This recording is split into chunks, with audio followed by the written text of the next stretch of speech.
Also muted. Okay, Mike was also muted. Mike should now not be muted. I'm glad I checked that. Let me turn this headphones down. And there we go. We got some retro music in my headphones.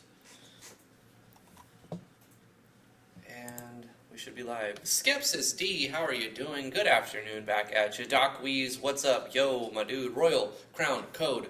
Fourth, you look like maybe you're, well, if you count myself in T, you're fifth, but if you don't count us, you're third. So you're right, you know, calculating the average in there. Good, good, good, good. You weren't doing a 1% volume ASMR? No, I had a 0% volume mute all my audio because I was recording a audio list track 2 days ago.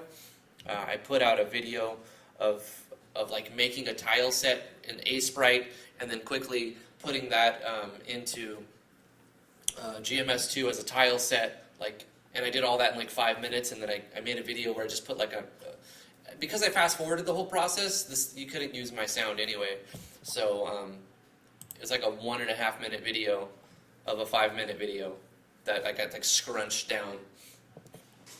Jasmine, how are you doing? How do I sound now? You should be able to hear my voice and nothing else but my voice, and clearly at that. Let me know if there's anything up with that. We're going to get started now. Andronius, I'll check your messages in just after the stream or a little bit later. I did check all my messages and answer everybody before the stream, but sometimes they keep going.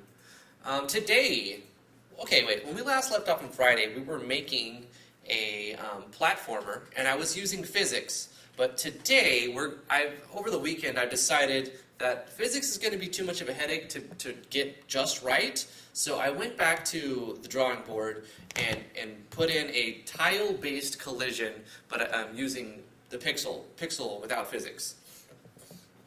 So what we have now, let me show you what we have now. I posted this on Friday night on the Discord. It might have been Saturday. I think it was Friday night.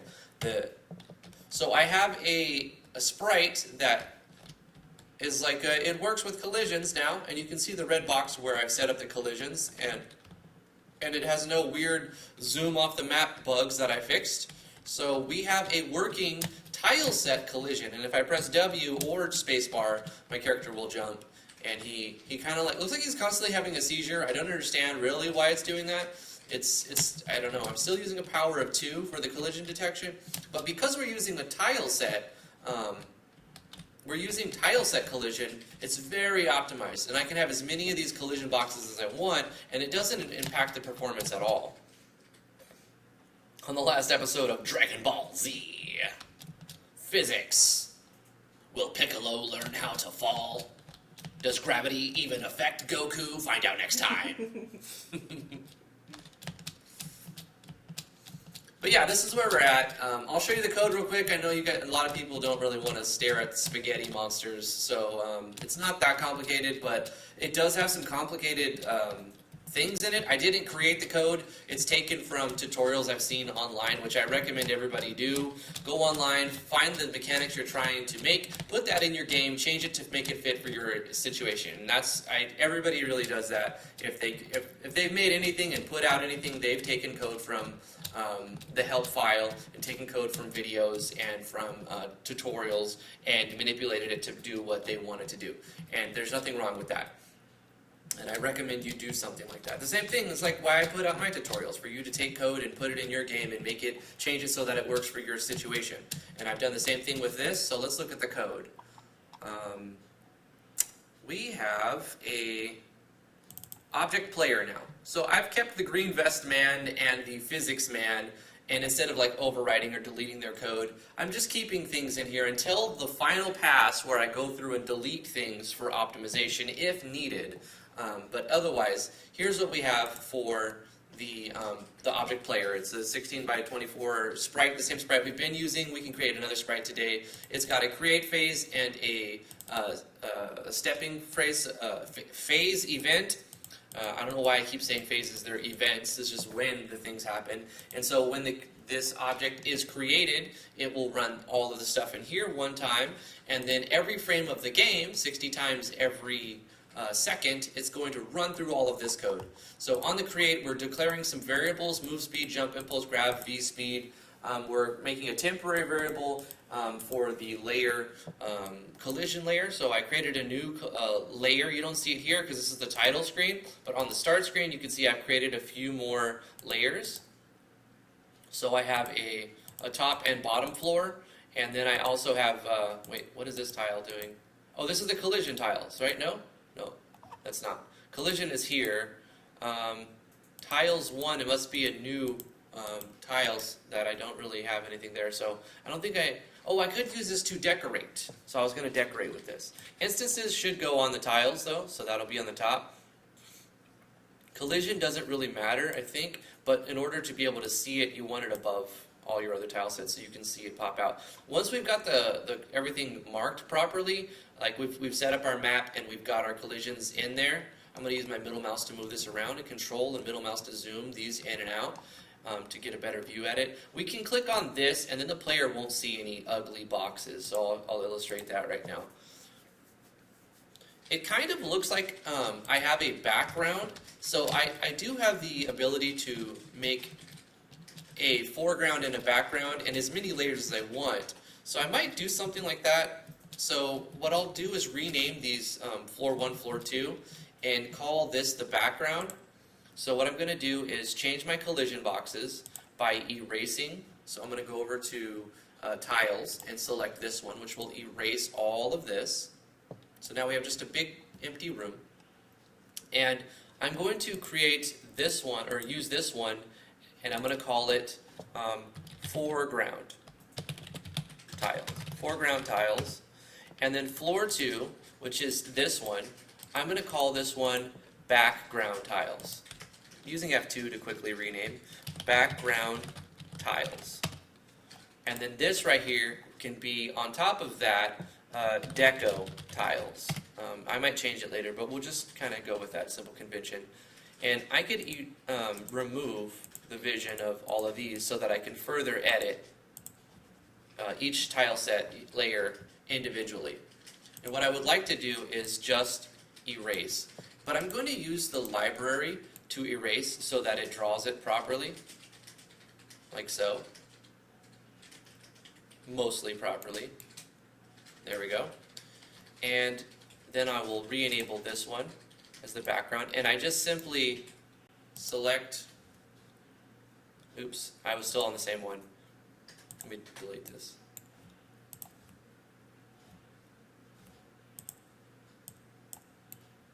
Take a little getting used to for sure. Actually, why don't we just start like this? We'll be on a little hill. Just like that. We'll start the player right there. I kind of want to go 4 and then out like that. And then, so let's draw the level. Let's basically just draw the level. Let's make a simple level now. And it doesn't matter how we draw this because we can use, as for collisions, we have our own collision layer. So we can take this, we clicked on the collision layer, should change this as well. Sometimes you got to click it twice, I don't know why. And we should be able to go like this. And now we'll be able to jump over this little obstacle. Like so. Just like that. Delete that. And then for the background tiles, the background should be underneath then, shouldn't it? So let's go with background tiles underneath, like so. Yeah, so foreground goes above background in the layer density. Skepsis says, I like working with code, just need to get better at it. Sure. We all could get better at code. Dockwee says, at Royal and T, I wish that RPG Maker had an action battle system. I'm working on 2 games now. One is the main focus and the other is just to mess around with. Yeah, it would be cool to see in the next version of RPG Maker MV if they were to include some sort of ABS system option, the way that they include side view battle as an option inside the database. It'd be cool. It'd be like a little toggle box. You just check it, and then it'll change it so that like when you get into an encounter, it goes into like a chrono trigger type battle system. Or I would like to see multiple types of battle systems implemented. Actually, it'd be really cool. Of course, that adds a whole other layer of complexity to the engine, and that costs money because it costs time. Katarina, how are you doing? I had a great weekend. I hope you had a good one as well. Making character customizations transfer from gear to the action sprites is a pain. Can you verify for me if my chat is going through, or if the chat is being put on the video? I think it should be. Like, when people type, it should show up something. Sometimes the API, especially since they're working on it, it gets a little buggy. And sometimes turning it off, turning it back on. The age-old tactic of restarting it seems to fix a lot of things. No, it's not. It's not showing it. It's not working. Okay, so let me just go to OBS here. And it's showing the right thing. Let me minimize this over here. And instead of looking at this, go to the live scene. And where we have, that's Mixer chat. This is all chats. Let me disable it and enable it. And then I'm going to go, hey yo, testio, patronum. Did you turn it off and turn it on again? Have you seen that video, Doc? The guy's playing Halo 3 the whole time. It's an old video, but it's still hilarious. So I turned it off and turned it back on. Maybe that'll... Did it pop up? Did you see Heyo, Testio, Patronum? You didn't, huh? I didn't know. No chat on screen. Well, I mean... The upside to this is whatever pieces I take out of a live stream to make a standalone tutorial, which is a new thing I'm thinking about doing. The live streams are big, chunky, hours-long videos, and if there's several mini micro tutorials in them, but nobody wants to sift through 2-hour live stream to find the 5-minute tutorial. But I could do that if I know it's there and just make a 5-minute video and upload that as a standalone tutorial. So when I do that, I don't have the live chat. I mean, it does make the tutorial less distracting. So there's the silver lining to this not working. Second time no chat on screen. I know. I don't like that. I wish the API would work. Sometimes it does and sometimes it doesn't, and I change literally nothing. And so I can't explain why that's happening except for changes in the back end of YouTube Studio, which I have to say the new YouTube Studio Beta is getting better and better, and I really like it. It still has some bugs, though, and it needs to be, it still needs some work. But it's got a good layout. I love the sharing at the end after you finish a live stream. If any of you are YouTubers, you might know what I'm talking about if you're using the YouTube Studio Beta. Like after you post your live stream or your video, you've got this sharing option, and you can put it on Twitter and Reddit and Facebook and all your other socials, like easy now. And so it's really good. But it does have some bugs, like the API not sending the text through the screen. Like, hey, whoa, oh my god, did you see it? It just spammed like a bunch of text. It's working! And I changed nothing, guys. I'm sitting here talking. I'm literally just talking right here. And it just went like, there's the text. So I can't explain it. I don't know what's going on, really. That was pretty funny, though, because it was just coincidental. All right, anyway, I need to get back to working on this. Now that problem is magically fixed itself. Okay. Hey, Jacob, how you doing? Cool, Sora, what's up? So let's keep designing this level. I want to edit the foreground tiles, which we've said, yes, definitely needs to be on... I think, what was it, Alt or Shift or something that I can draw one tile at a time besides... I mean, I think I'd have to manually select it here, but I thought in the library I could do something to... It's already set to size 1. See, I can raise this bigger and draw big chunks, but I could still do that right here. I don't know. Let's try this. Let's make a bigger obstacle. And we'll make it like kind of go like this so that you can't jump over it. And then we'll go like some floating continent type stuff that you have to actually make it like a platformer, I suppose.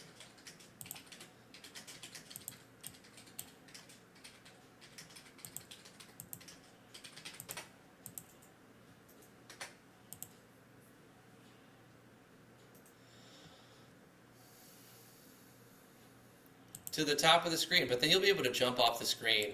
I need to make the map bigger. We'll work on that. We'll work on that. How do you get across there? Probably just barely so. Let's go like, oh yeah, let's go like that. And we can just erase. That's how we right-click to erase. That's a good little feature. Go like this and then right-click to erase.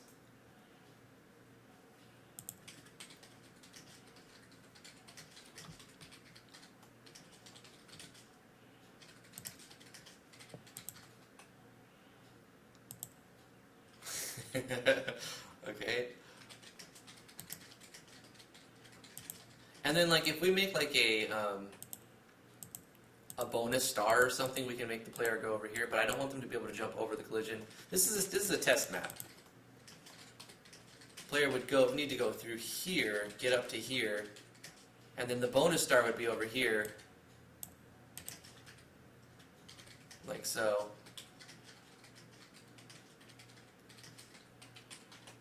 And then we can go like this. So they come down here, and then they have to climb up here, but erase some of this. I've never been a good map designer. I've been I can make maps and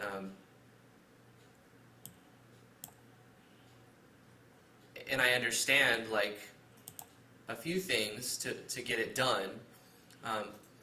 But it's different when I'm looking in 2D. I've never tried to do any level design in 2D as a platformer besides a couple of like beta projects that didn't quite get released. I remember when GMS came out, GMS1, it had been out for a long time by the time I got it. But I bought the Android export module.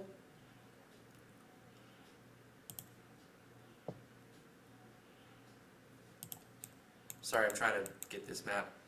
And I made a platformer called Jetpack Judy, and I didn't really get very far with it.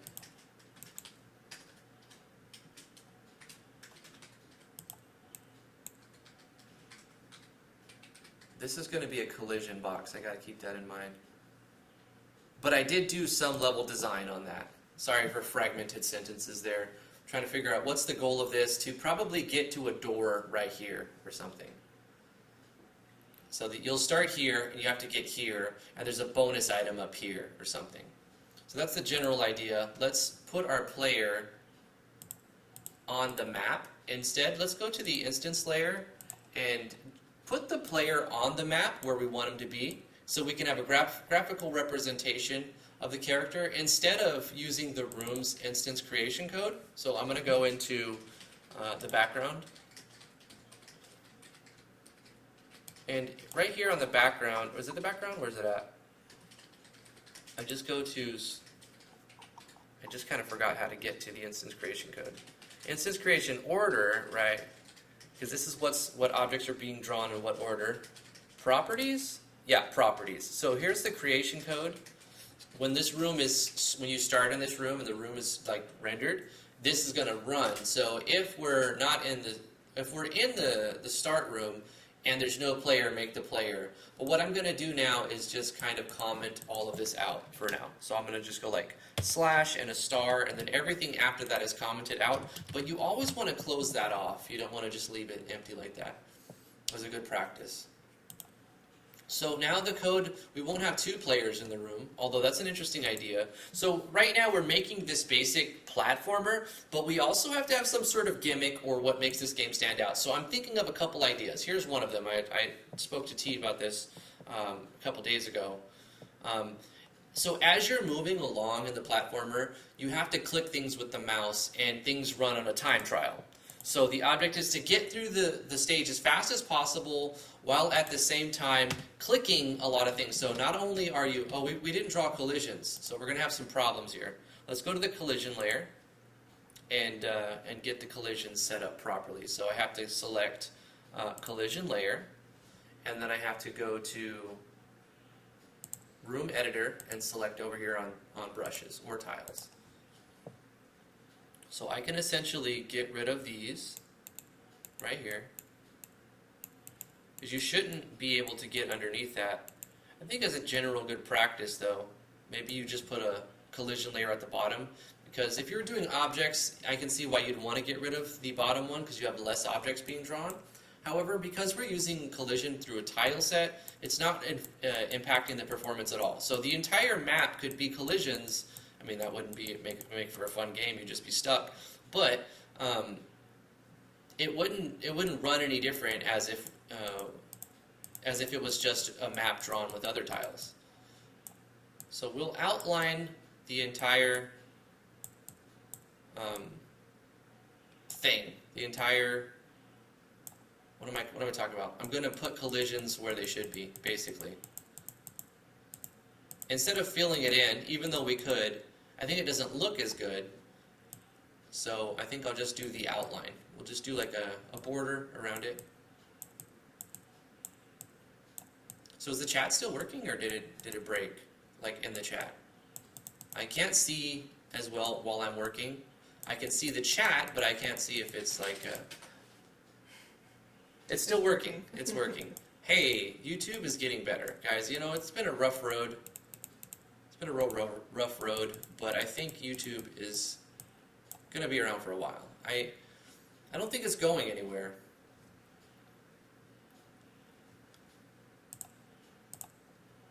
They've seemed to have evolved a lot over the last 5 years or so, and we've seen a lot of debacles. So look, we can't get over there. I've got the jump just about right. We can't get over there, but that's our goal, is to get over there. Ooh, okay. So that's a tough jump, which is, you want a little bit of challenge, but you don't want it to be super hard. It's possible. Okay. You know what's annoying, though? The collision at the top. Because this map is obviously poorly designed, because I put too many restraints on the size. I put myself in this little box when I don't have to be in this little box. In fact, because of this, it's actually impossible to beat. So what I'm going to do is erase the collisions up here. And I'm going to also test if I can have the player jump off of the screen. Because if we jump over here, we fall down and it just infinitely fall because of the gravity in the room. I'm also going to just turn off the red boxes when it's ready. We go this way. It doesn't feel like amazing as a platformer yet. Plus you've got this issue here where it's too high. So let's go like this instead. In fact, we could just go like this. Let's go like this. And change, go back to the foreground tiles. And select this and get rid of this one. Give the player a little more space. Let's go like this. Like so.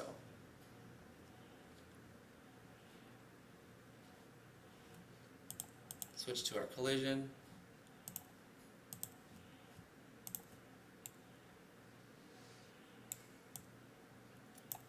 I think that'll work better.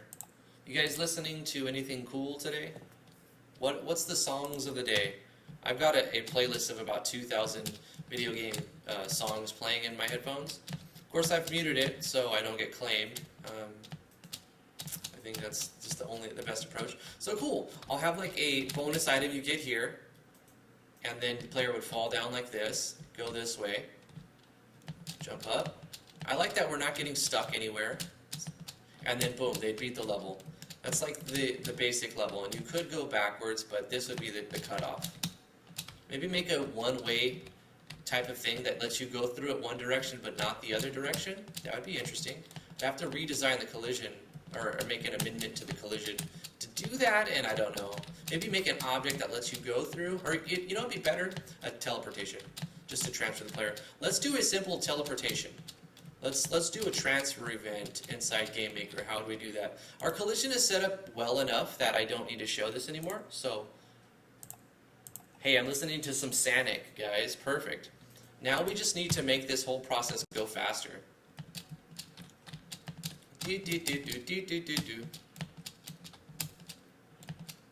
Maple Story soundtrack. We got the bonus. Also, we need to set up a timer from point to point that starts when the game starts, and then it ends when you hit the next point. Like, boom, it ends right there. And then, so it's a time trial. And then I guess you could go up here and click to get that bonus as well. Boom, click to get the things. So you can either walk over there and click them, or you can jump and click them. I'm still trying to figure out what we're going to do with it. But I like what we're doing so far.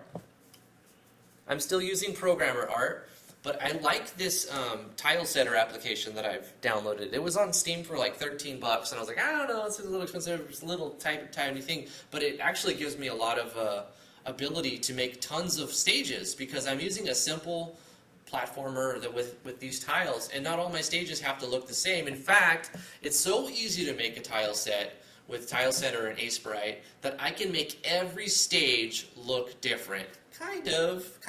I mean, it's going to be essentially the same format. TM. Huh? It's trademarked. What's trademarked? It's a bad joke, but you sound like a commercial. Uh-huh.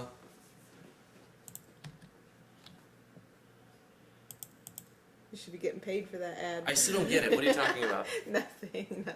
Oh, because I'm hyping an application. You are totally hyping it, yeah. It sounds like a commercial. It took me a second. Hashtag not a sponsor. Anyway, let's do that. Let's actually make a new stage. No, not yet, because we don't need a new stage yet. What we need is an object that transfers the player. I got sidetracked there. I want to actually add functionality, not just more of the same, walking on a map with no goal. So let's go to our instance layer, create a new object called a transfer event. Oh, first of all, I know I'm very disorganized, but what I need to do is organize my my stuff over here a little bit better. So I'm going to start by creating a new category. I'm going to add a group, and this will be backgrounds. That way I can put all of the background images inside of this subfolder of the sprites folder. This is actually a background too. Grass is a background. This is a background. Can I select multiple if I go like this? And then say this. Yep, I can with the control left click. Lets me do that. That is a background. Technically, collision is also a background, so I'm going to go ahead and do that. So all of these are going to go in the background subfolder, so I can have my sprites open, and if I want to see backgrounds, they're there. Otherwise, they're not. I created a small fire sprite sheet, and I'm giving it away for free. Let me show it to you real quick. This is what the image looks like when you play it. It's just a little fire image. And I made it for T's game as an example of what you could do. But she's not using it. She says it doesn't fit her art style, which, you know, I understand. It's kind of blobby. But for those of you who want a free 3-frame animation, I went through all the work of taking out a GMS2, putting it in Photoshop, taking it into Aseprite, putting it back in Photoshop, and then resizing it for you. So if you want it, go to the Discord, links in the description below, go down to where you see free assets. And there's a bunch of free assets in here that you can get. And right here, this top one is the one that's formatted to work in your standard RPG Maker game. So you click it, you click Open Original, you save that as a PNG file, which it should already be, and you put that in your IMG characters folder, and then you can use that inside your RPG Maker game. If you're using Tile D and you're using a different breakdown of the 48x48, there's 2 other options. You can use this one or this one. If you're not using Tile D or you're if you are using 48 by 48 like standard, if you don't know what I'm talking about, you want this one. If you know what I'm talking about, I've got some resized where the alignment's been changed. So this looks mostly to the right and this looks mostly to the center so that you don't have to manipulate it too much. But you also have a plugin to manipulate that. You could use these with Yanfly's plugin that moves sprites around, sprite offset or something. But anyway, for RPG Maker, you want this one. Anyway, if you actually want the YYP file, I can give you that too. Just message me on Discord. But yeah, we made a fire. I don't know if we're going to use it in this game. I just used this project. This is what I had open. But free assets. There you go. Don't sell your own work short, especially when you see what people, how much money people make off Patreon. Yeah. I don't understand the context. I think I missed some text here. Let me go back up. Xenoblade Chronicles. Jacob's listening to that. Jasmine's listening to Steven Universe. Maple Story by Zaradik. How you doing, Zaradik? Boro B. Drifty, here you go. A solid foundation for a game. Fill it with puzzles and put it on Steam. Well, I don't think I'm going to put this one on Steam. I'm going to release this game on itch. And if it gets a large following and I think it's doing well, then I'll pay $100 and put it on Steam. I don't think that I'm going to charge for this game. I don't intend to charge for this game. This is going to be a YYP because my bladder's full. Get out of here. Get. Go stand in your corner.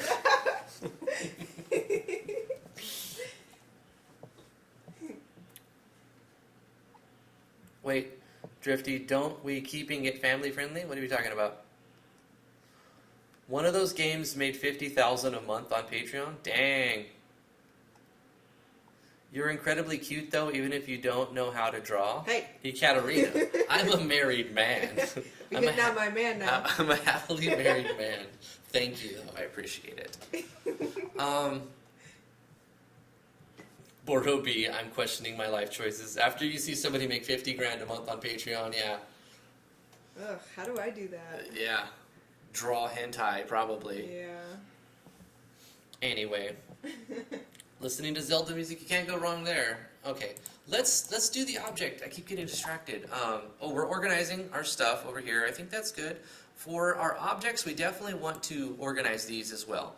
So I think if we add a group, and we call this one controllers, if I can spell controllers, and then we put like certain controllers inside there. These are like system. This is like system things.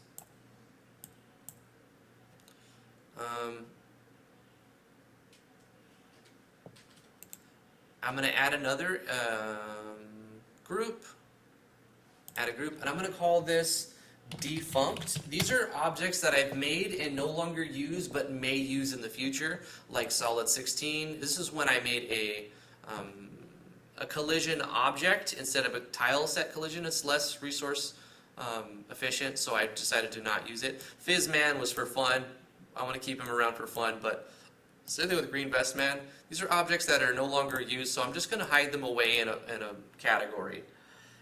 And then I will have the player objects. Let's add another group called player object. Yeah, player objects. Naming it objects is redundant since it's in the objects folder. But this is player stuff. If it will go in there. Sometimes it takes a few tries. So what I want to do here is make a new object. It will essentially be either a controller or a player object. Maybe I'll make a new subcategory called transfers. So let's make a new category called transfers. Yeah, let's create a group. We'll call this transfer. Transfer objects. Transfer. Let's create an object in here, and we're going to call it O underscore level 1. And level 1, we're going to have to give it a sprite. For now, let's give it the fire sprite. Why not? And on the create event, do we need it to do anything on the create event? I don't think so. it's going to be simple, right? It's going to be when it collides. So collision with the player. So when it collides with the player, transfer the player. The platter. Transfer the platter. And what we'll do now is have it go back to the beginning of the map until we have the second stage. So let's have it say, how do we set, we can transfer the player by setting the player's X and Y. So we can say with, and then in parentheses we'll say other. What do we want to do with the other object that's colliding with it, in this case the player? So we can either say X,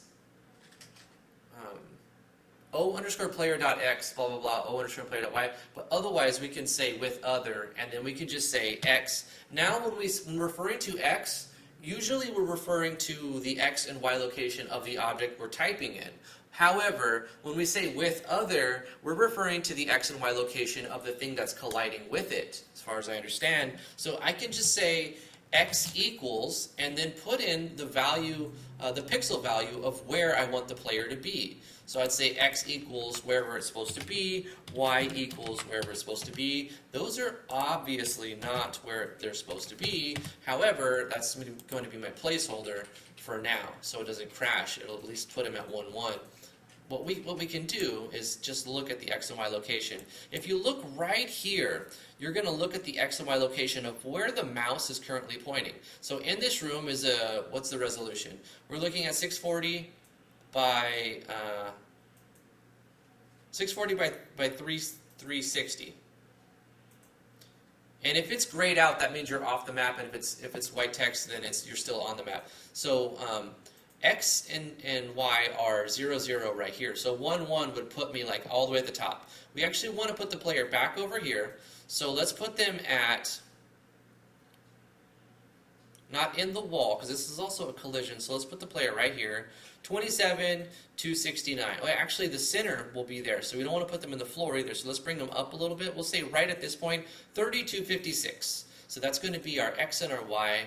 Let's go back to our resources and our workspace, and we're going to say 3256. Is that the numbers I just said? Yeah. Okay, good. Here's a map that this is the one I used in a tutorial on how to like make a tile set really quickly. I'm not going to use this actually, so I'm going to close this. That was just to do a video real quick. Once again, I'll take resources and I will compartmentalize them and call defunct. So this is a defunct room, the tile set example. And at the end of the project, before I deploy it, I can delete everything in the defunct folder that is not used at the end. And for now, I'll leave it, though, for whatever reason.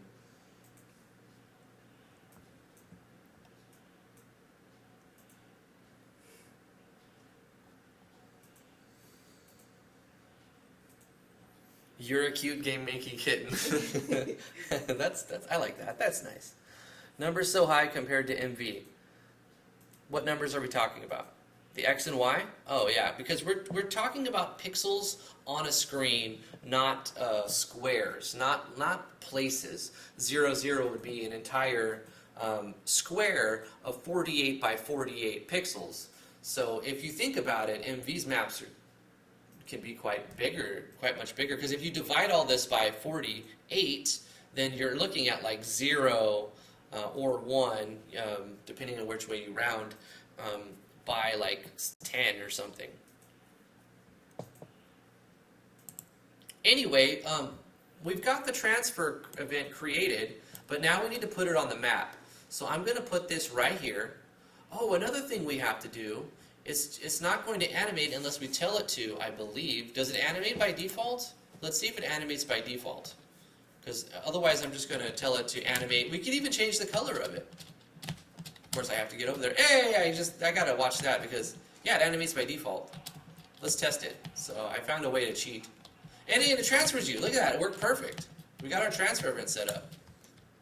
I love it. We can resize it too. What we should do is fix this little, check the collisions, go to room editor, go to the collision layer, select this, raise this 1, and probably this one as well. And then I will go to the foreground, libraries, put this like that, and then delete this, and this, and this, and raise this up like that. Delete that one. Just so you can't get over there from here. If you get momentum, I think it lets you jump up there. Now it won't. Of course, I need to erase these collision tiles. So go to the collision layer, select the tile, and right-click to get rid of those. So we fixed our little collision thing. We can turn that off again. Fixed our bug. It's kind of animating weirdly, and I put it in 3 frames because MV will use 1, 2, 3, 2. Of those 3 frames, that's how it animates when you do stepping. It goes 1, 2, 3, 2, 1, 2, 3, 2. But in GameMaker Studio 2, it reads it exactly the way that it's written. 1, 2, 3, 1, and it repeats. So what I can do, now that I've got it already exported, I need to basically copy frame 2 and then paste frame 2. So it goes 1, 2, 3, 2, and then 1, 2, 3, 2. So all I've done is modify this by putting the second frame at the end, causing it to be a 4-frame animation, but when we animate it, now it looks more like a fire that's going up and down like that. Another thing I want to do is manipulate its color and manipulate its features. So let's go to we can actually make a create, and what we're going to do is define its looks, etc. So we can say image underscore scale equals, I think we have to do X scale and Y scale. Yep, X scale and Y scale. So image X scale equals 0.5. So we're going to cut it in half, image underscore Y scale. Now we can say the same thing, 0.5, or we can say image X scale is equal to, or its Y scale is equal to its X scale. And what this will do is later on we can manipulate just the X scale, one thing, and it keeps it like maintain aspect ratio. So that's a good little bit of code. Actually, this would have to be on the step if we want to manipulate it real time. But I'm just going to do it like that because I feel like it. So it just does it at once. We're not going to manipulate it over the course of many frames. We're going to set it, and it's just going to animate the way we want. We can just play around. Let's mess around with like image alpha equals, I think it's from 0 to 100, but it could be from 1 to 256 or 0 to 255. Let me middle click it and see what comes up. What is our range here?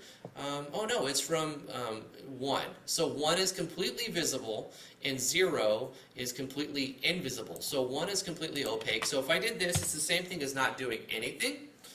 So let's make it 0.75, and now we're making it 25% see-through. I'm just messing around to see what we can get. Image underscore blend. Let's change the blend mode. And in here, I believe we select a color, blend. So do we have to do this in the draw phase? We might need to do this in the draw phase, but maybe we don't. Let's try. Image blend equal make color. So we can make a color out of using RGB, which is kind of cool. Or we can select the color by using C underscore built-in colors. Let's just turn it red. So let's go image blend equals C underscore red. And now we're saying set the blending mode to make this even more red. What else can we do with the image? Image angle, we could rotate it. That would look really funny, actually. Let's not mess with that. Oh, image speed. This is one you often manipulate. And this will change how fast it animates. So I think if we go 1, it's its regular speed. But if we make it 2, it's going to animate twice as fast. So let's change it to 2 just to see what happens. What else can we do with the image? The index sets where it starts at. The numbers puts it on a certain frame. Angle turns it, rotates speed. We've already done that. That's good. Let's leave that alone. So we've defined some things to make it look much different. It's see-through, it's going to be more red, it's going to be half its size, and it's going to go twice as fast. So let's just check it out.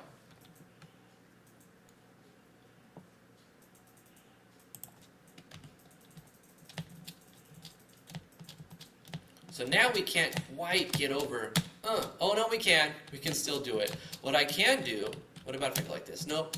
What I can do is bring this one down a single tile. Let's go here and fix our map.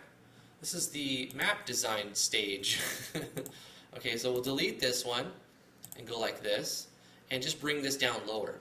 So we'll go to our foreground, select here, and delete that one.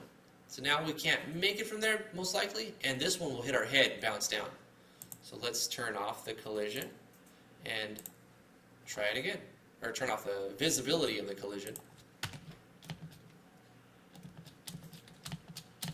Oh wait, let's try to get up there. Oh.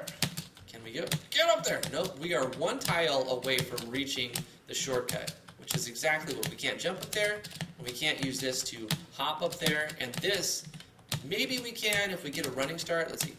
Nope, it's impossible. It's impossible. Okay, cool. Which is what we want. This we can just fall, then jump, and can we make it from here to here? That seems like it's pretty hard to do. Is it possible though? Hard is okay, as long as it's like side stuff. Like you don't want the main objective to be super hard. That seems impossible, and it's probably impossible. So let's go ahead and put this like this and delete this around it. Even this one. Nope. Darn it. I want to delete like this. Where's our collision? So I can see. Yeah, I want to delete here and here. Okay, that'll work. Nope, I wanted that one, didn't I? That's weird. It won't let me delete just the one underneath it. I guess what I can do is just manually delete it like this, and then placing in the tile I want. So let me go in here and zoom in to get the right one, which is this one, and then manually do it like that. Which you could always do like that. You don't need to use a brush. It's just more convenient to use a brush most of the time. Now that looks like it's possible, like you can possibly get up there. Another thing I want to do is I can consider is raising this up again. Obviously this map is too small. We need to make a large map. And we've got a camera, so we can make a huge map and it won't look all zoomed out because we're using a camera.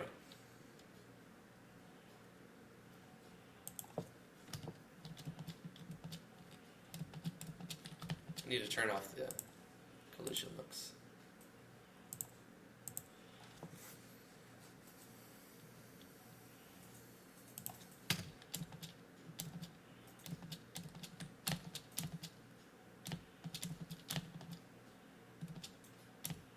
Yep, now you can get up there, no problem.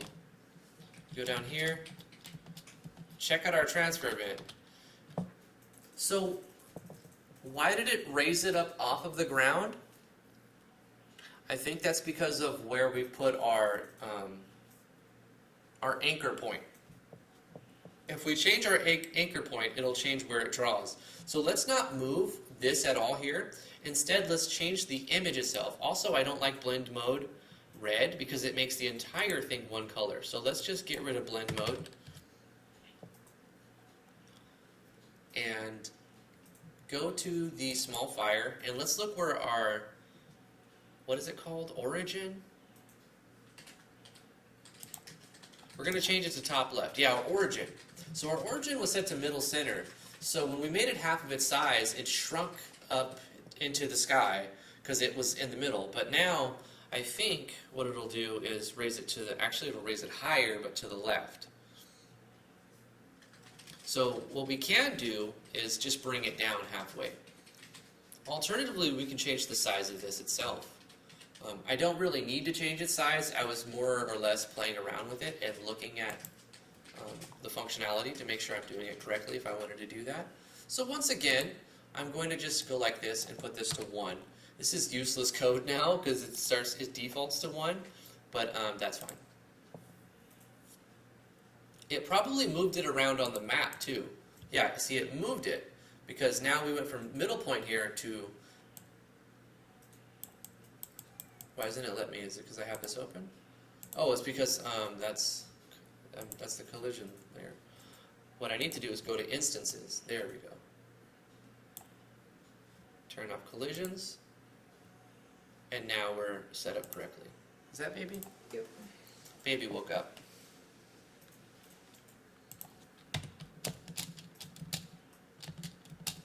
And we can do more with our background too.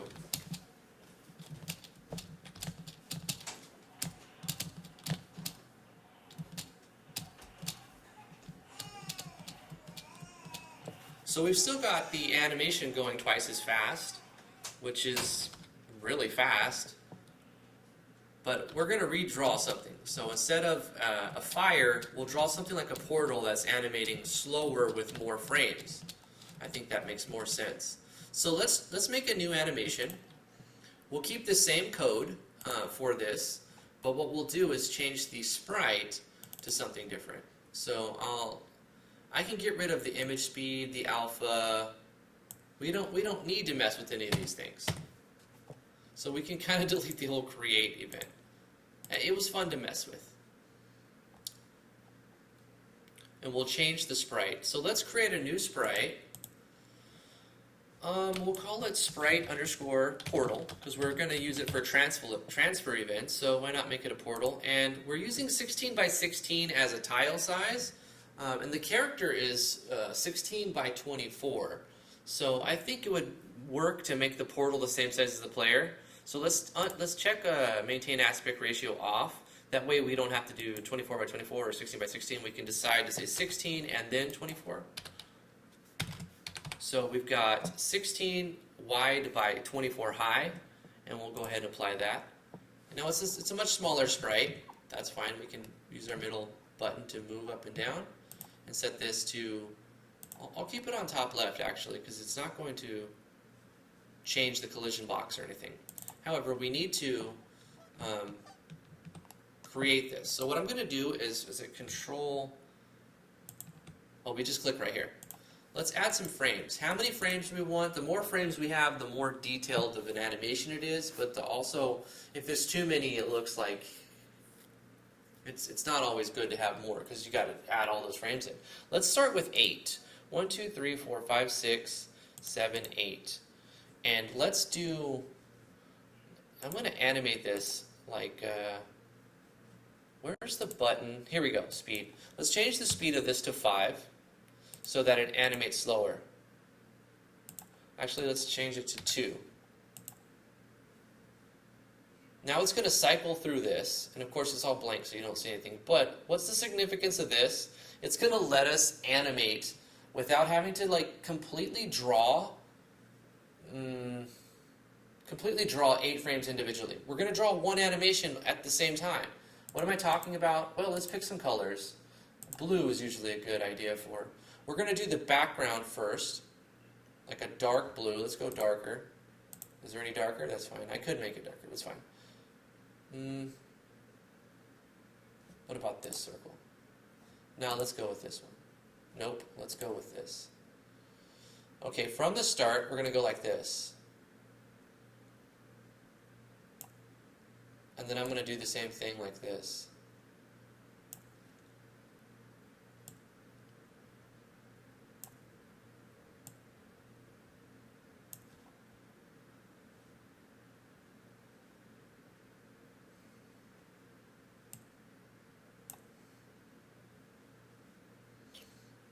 Kind of need to change the second frame in there a little bit to add some more. I just want it to look like it's moving a little bit. That actually looks perfect. Okay, so we've got this little thing that's kind of animated. Now let's make a lighter color blue on the inside of it with a smaller circle. And I kind of want to increase the speed a little bit to 4.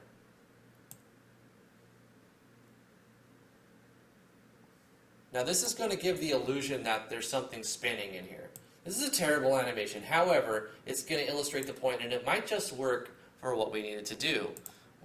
This is programmer art. Let's go with something, maybe that was too light to begin with, but I think we'll make it work somehow. Let's use another type of blue and kind of do the same spinny motion.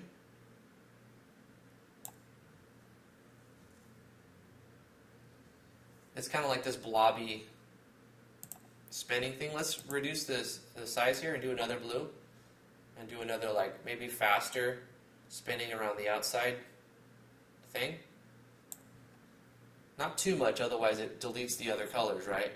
We've got like this spin cycle of a portal going on. Let's do the same thing, but let's lower this and maybe go with a very, very bright sparkly blue or something.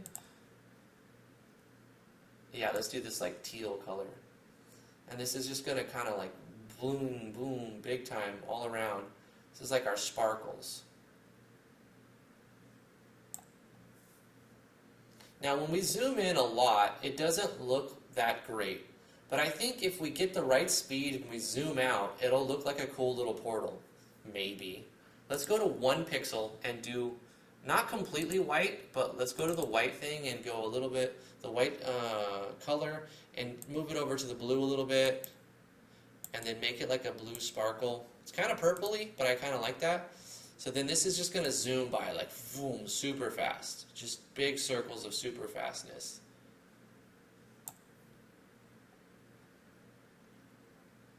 I think that's going to work.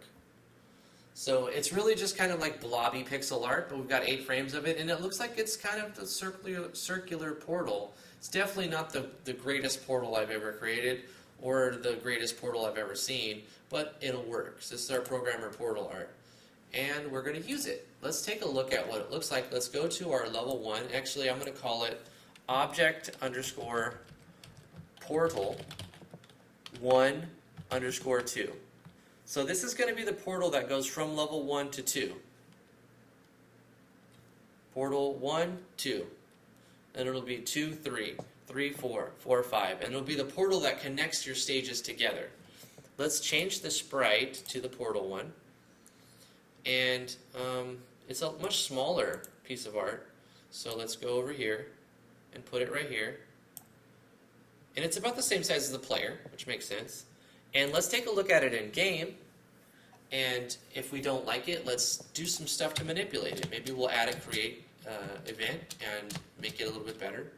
And this whole time while I'm trying to test it, I'm going through the levels to see if the levels feel right, if there's a bug, if it's too easy to get through, if it's too hard. Obviously this is a test level. But there's our portal. I feel like it needs to be a little bit faster. So let's go back to the art resources. Now that we've kind of drew it at a slow speed, but what we can do is go in here and change the speed. Let's change the speed to 12 so that it looks more like this. In fact, 15 is our default speed. So let's put it at the default 15.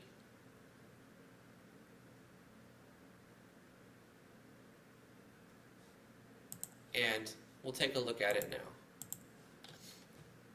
And the same concept will apply no matter what engine you're using. You want to beta test your game a lot, so it doesn't hurt to go through your stages over and over.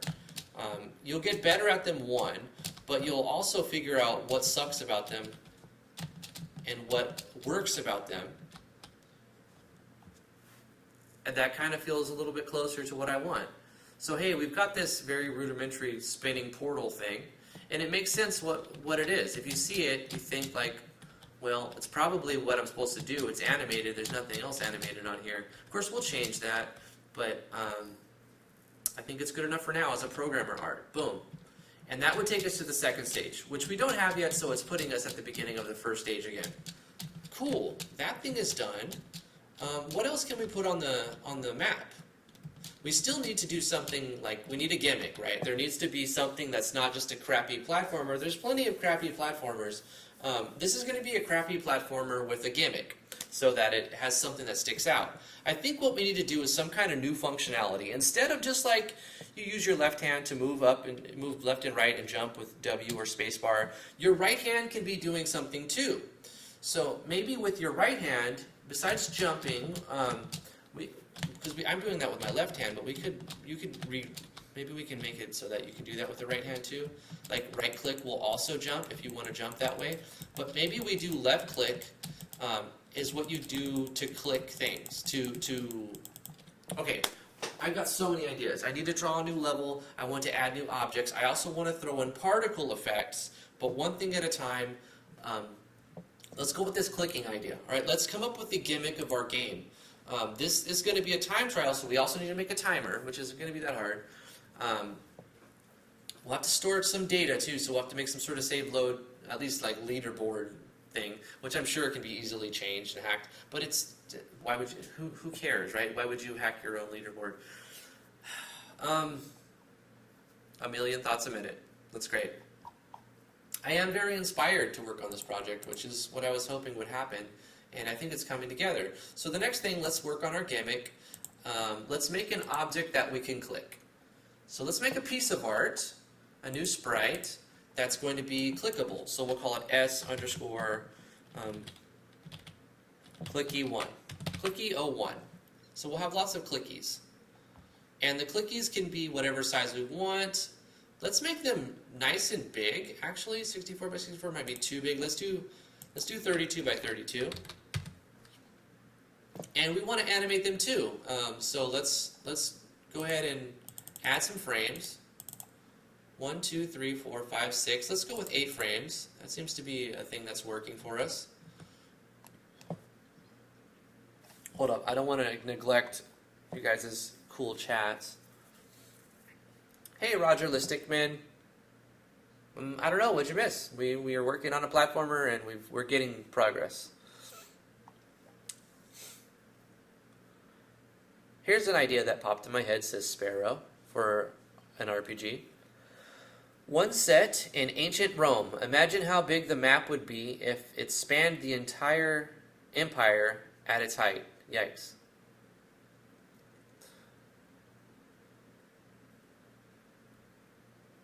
Yeah, it'd be kind of big.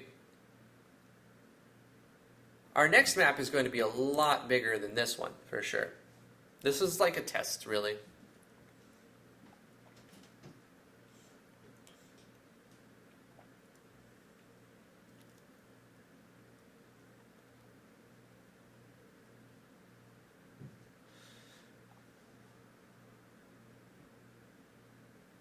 No new Super Mario Brothers? Do the timer first, your mechanics could change based on that. Says Doc Weaves. Okay. We'll do a timer. I've already started the clicky idea. I'm going to do the clickable first, and then I'll do the timer.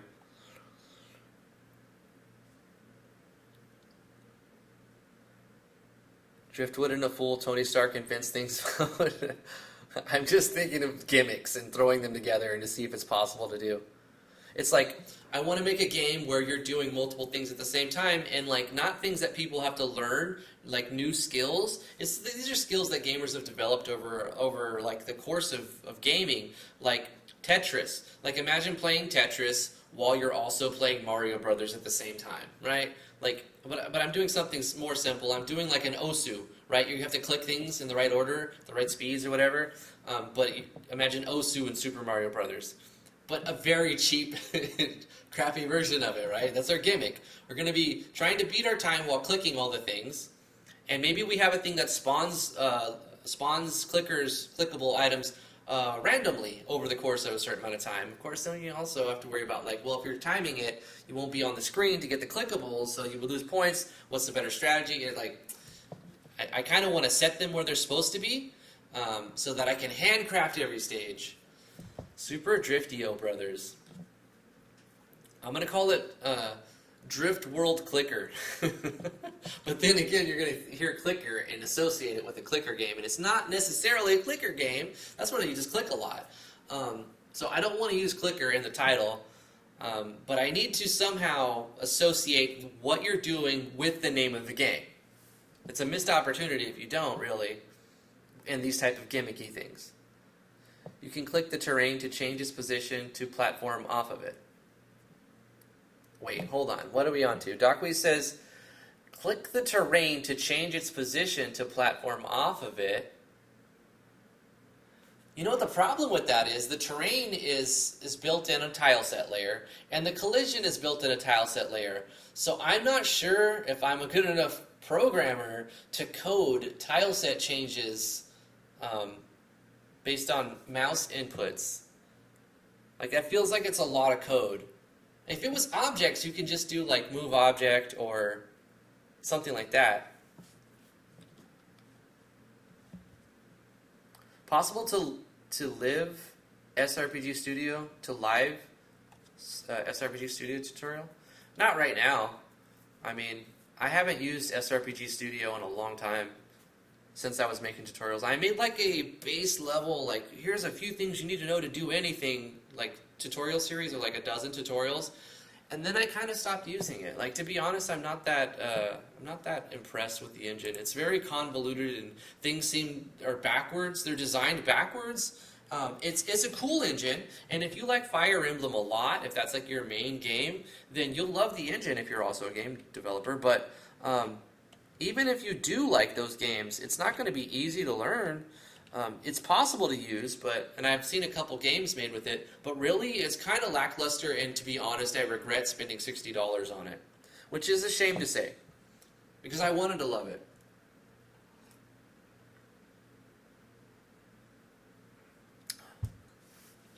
Yeah, I'd rather have $60 than SRPG Studio right now, and I have made a little bit of it back on the videos, but you know, I doubt I've even made $60 of ad revenue on that 12 video series. It's hard to say. I'd have to look at my analytics. It may have paid for itself, but I did put a lot of time into it. You know what was good though? I don't fully regret doing it because it was a learning experience, and now I can say I've looked at it and I can give an opinion on it, and I do have some tutorials on it. So there's that. What am I doing? Keep getting distracted. We're making a clicky. We're making a clicky thing. So let's make the artwork. What are we going to do? Something with clickiness. Can I select a palette?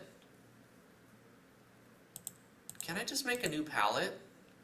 Like, yeah, we can set our own palette right here. But like, is there a way to import a set of a palette of colors? I suppose you can make it in the engine once, and then go here and select it from that sprite, which I might do.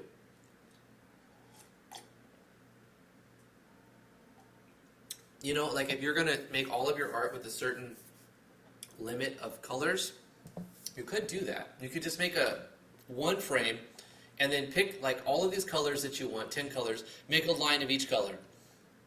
And then you can go to here and import all of the colors from that. Like, let's see, if I click on copy colors to sprite. Wait, is this going to overwrite my portal though? I've never used this actually. Import colors from sprite as portal. Is that what I had used on Sprite Portal? Perhaps. It didn't change my Sprite portal. No, it seems to be fine. Let's try again. Import colors from Green Vest Man. It didn't seem to do anything. Import colors from Small Fire. So if we do change these color boxes, wait, can I change this color box? Like, okay, this is our super bright red, and I go like this, and I change it to this green. It does change the palette. Okay. So I can custom design a palette right here, and then call it sprite_palette. And then every time I make a new sprite, I can go import colors from the palette, and then I use my set of colors. But that still requires creating it. I'm glad that functionality exists for future games. I'm honestly not going to worry about it too much on this game. This is just to get something done. So I've just picked some random colors, and I'm going to make a shiny, clickable thing. Okay, let's animate this and just do stuff.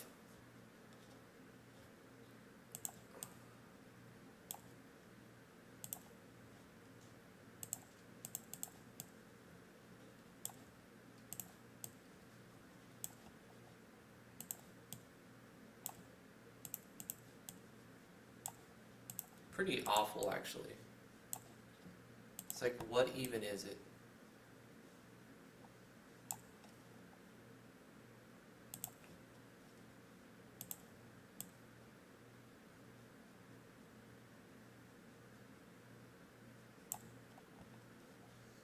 It's a thing you click on. also the collision on this will be difficult. I suppose I should make it the full, make the image the full circle, like, or the full square, pretty much to the edge, and then to cause it to, the collision mask will be the entire thing.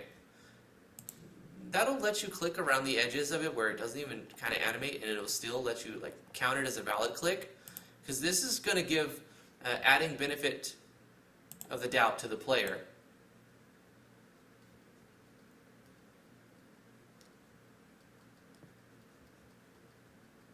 But it also gives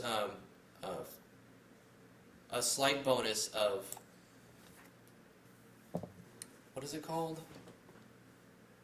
Optimization.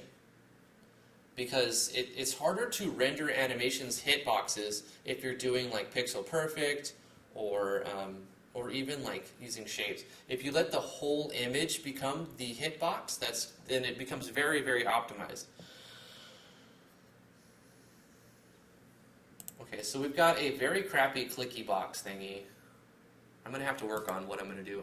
What I think I'm gonna do is I want them to be animated, but maybe I will draw 3 frames myself, like without auto-animating that thing, and then just have it animate really slowly. So it looks like a coin, and then it turns sideways, and then it goes back, and it goes sideways. That'll be easier. Maybe less frames even. So we've got a new sprite. Let's do stuff with that sprite. Let's create a new object, and this will be clickies. Let's make a group called clickies. I'll just call it clicky. And we'll make a new object here. It's very random. O_clicky01. I have a problem in my naming convention. Some of them are capitalized and some of them are not. I'm going to just go through and fix that, and if it causes any bugs, which it might, I'll fix it as they pop up. I want it to be consistent with my naming convention so that we've got, that might cause a problem right there.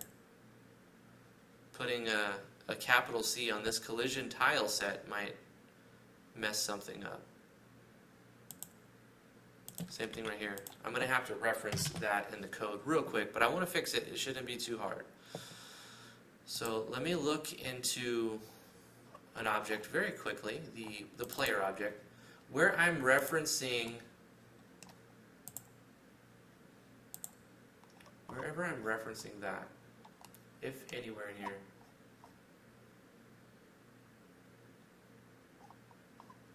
Nope, it shouldn't affect it actually. We'll see. I did some renaming of assets. Tile set 5. Did I not name that? Okay, let's call this TS_grass05. I just want to try to stay a little more organized than some of my other project. This is going to be object portal 1.2.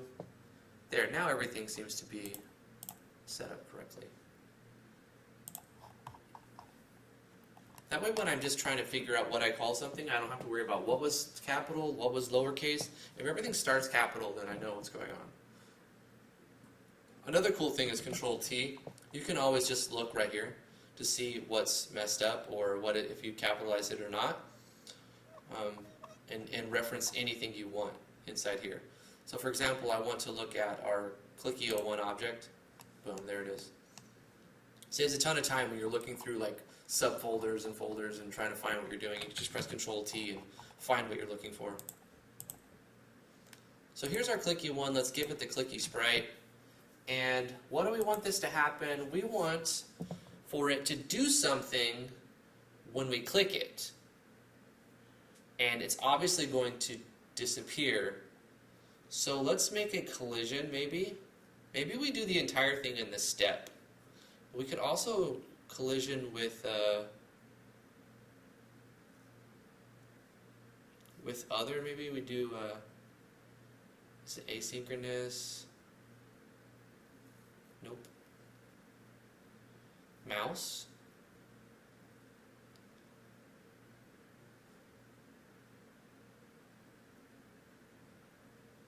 left down, left press, left release.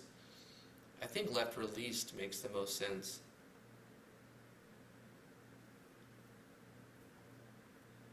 Let's just say left press.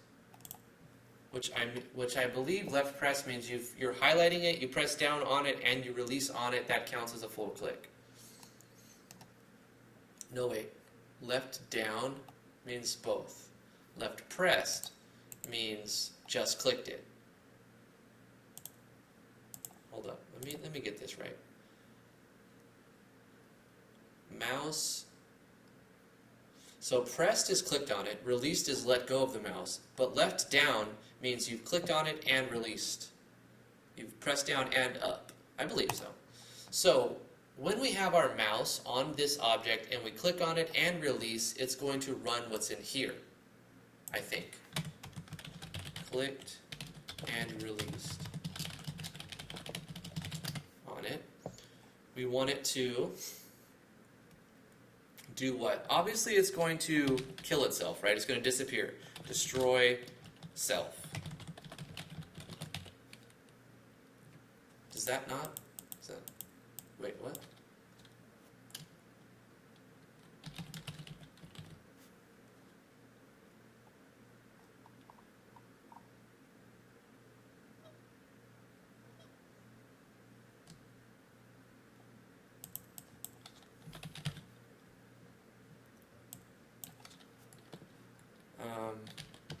What is it called? Object destroy? Is that it? How did I forget the destroy? That's a very basic one. I thought it was destroy.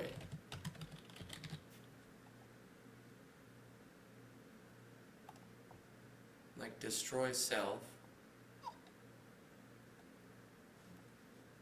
Huh, okay, let me just search.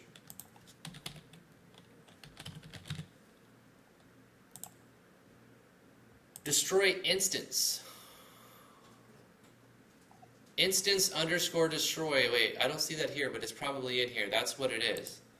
It's instance underscore destroy. There we go. And then in here we just put self, I believe.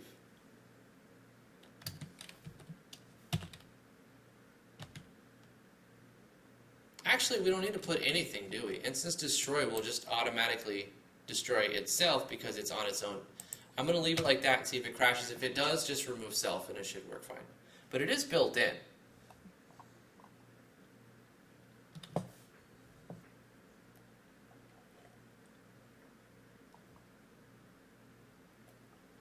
Ah, very good. Instance destroy is what the code I was looking for. Anyway, so that's what's going to happen. Before that happens, we need to like add to the score, right? So we need to define a controller event that keeps track of the score and the timer. So in the controllers, we create a new object, and we're going to call it O underscore score. And this will be a persistent object, and all it's going to do is keep track of the numbers of your score. So when it's created, we're going to create some variables, keep track of scores. And it's going to, let's say, player score equals 0. And what else do we need it to do? A timer? We could just make a new object for the timer to give us more specific control. Essentially, the majority of the things I've created can actually all be in one object, but we're not constrained by the number of objects we have, so I don't see a problem in like compartmentalizing things like this. So we have a create where we're going to define what player score means, and it's a variable that's stored in this score object. What we want to do is also create a draw. Actually, we can draw this as a GUI. So let's delete the draw and let's add a draw GUI. GUI stands for graphical user interface. So show score.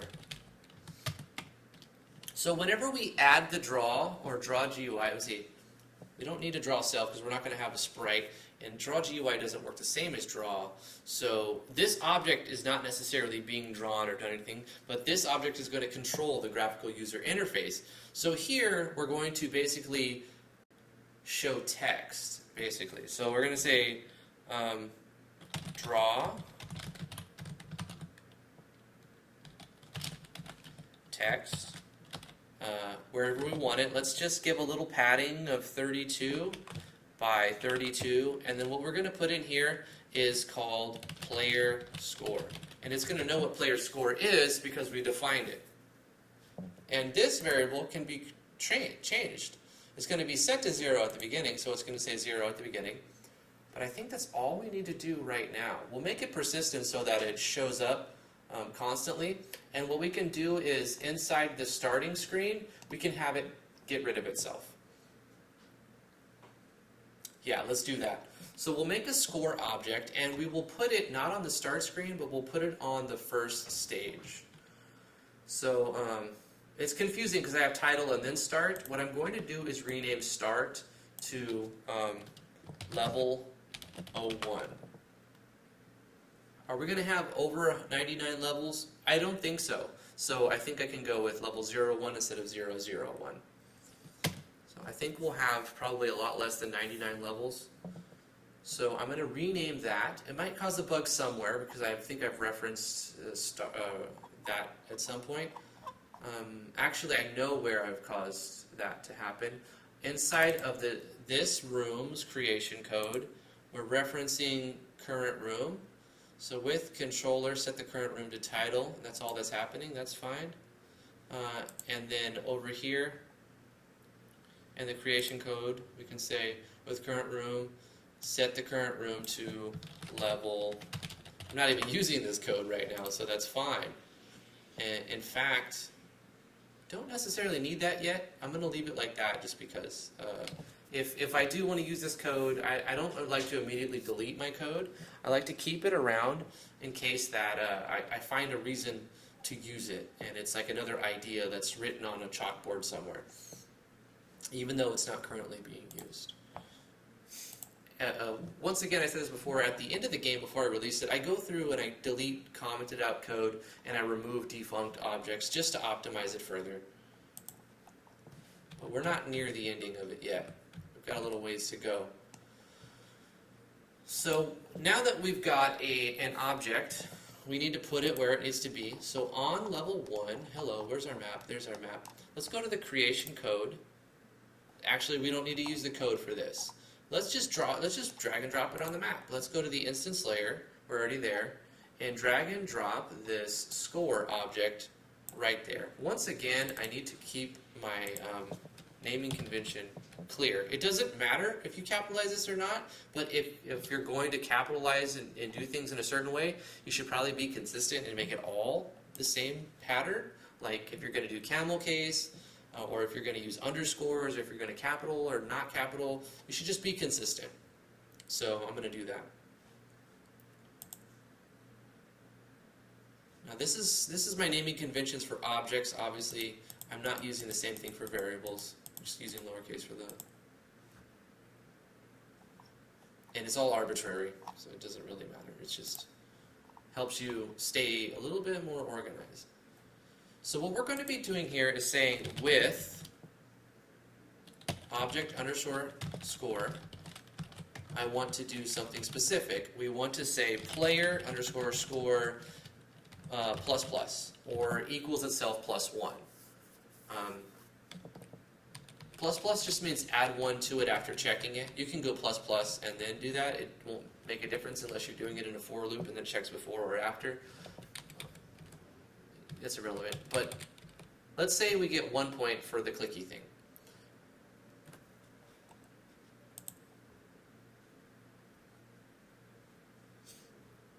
There's another way we can do this.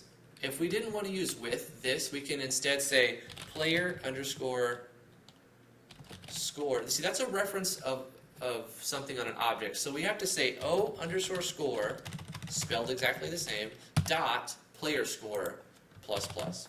I think that would work too.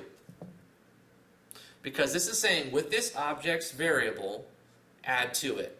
So this is a more optimal way of doing it.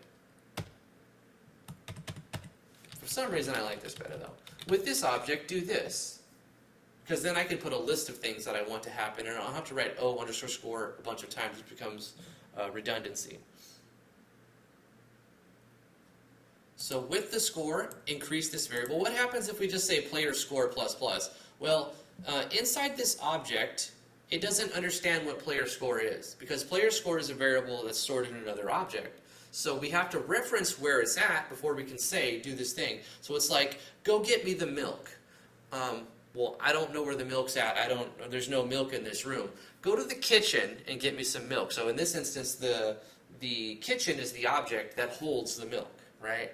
You could further show child objects and say, if you use var in certain child objects, they're only accessible inside that object. So you could say, inside, go to the kitchen and go in the fridge and get the milk. So that would be the kitchen is the parent object, the fridge is the child object, and the milk is the variable that's stored inside of it, right? You can go further with that. The milk carton and the milk, blah, blah, blah, whatever. You get the point. But if you were told someone, go get milk, I'm sure people would figure out how to get it, but I think I've hit this enough. I'm going to move on. I know a lot of people are like, this looks like magic on the screen, but it's not really. Let's see, where are we having a problem? Inside of our controller, we're saying go to room start, which we've renamed to room 001. When we get an error, it's important to figure out what's causing the problem and where it's at. I already was expecting some problems like this because I renamed a bunch of stuff, but now I know to go into the O controller on line 3. It's referencing a room that doesn't exist. So I can go into the controller and go to line 3, and it says go to room start, when we actually need to say go to level 01. Room level 01. And it should change from blue to red, saying that this has been defined. Blues are variables that are in the game, and then these are things that are already, the game understands what they are. Some are built in, like this, and some are saved from the database, like this one and this one.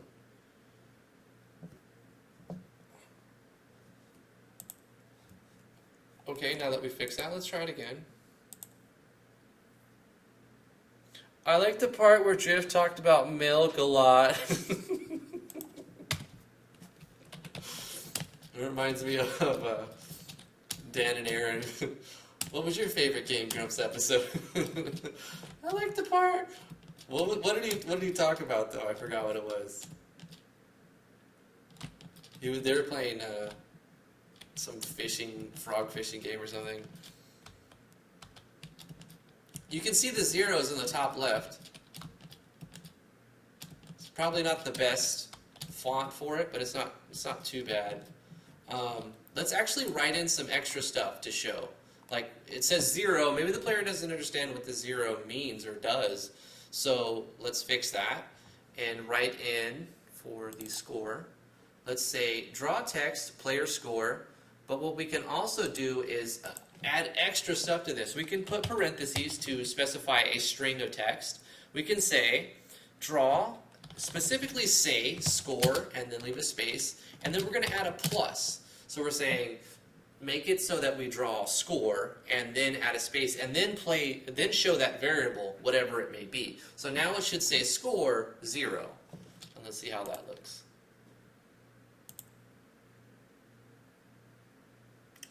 Was it macaroni? Oh yeah, Aaron was talking about like how he used to think mac and cheese was like mac and powder, and he saw somebody making it with real cheese. He's like, "What are you doing?" I remember that one. Okay, so we have a problem here. What I just did was not right somehow.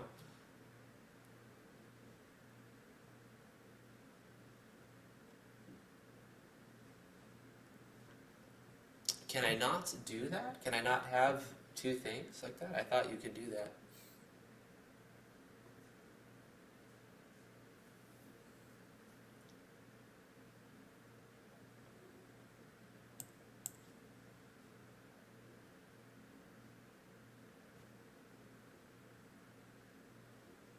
do add execution error. Draw text. It won't draw a score like that? Huh.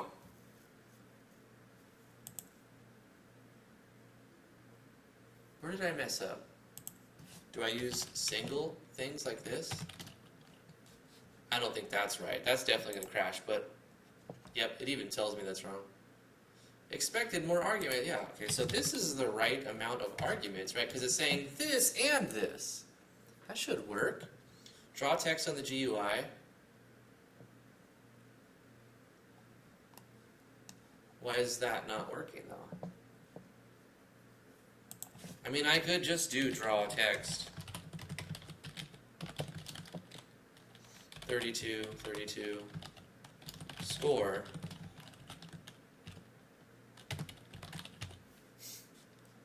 And then do that. But then I have to kind of space this out, add some more to the X. Let's say 128.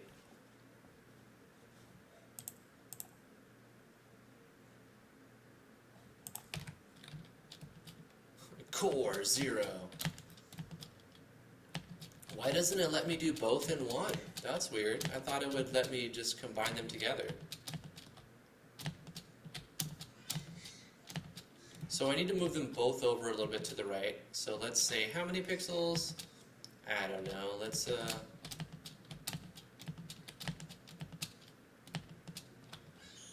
say 100. Let's just add 100 to both of them. 132 and 232.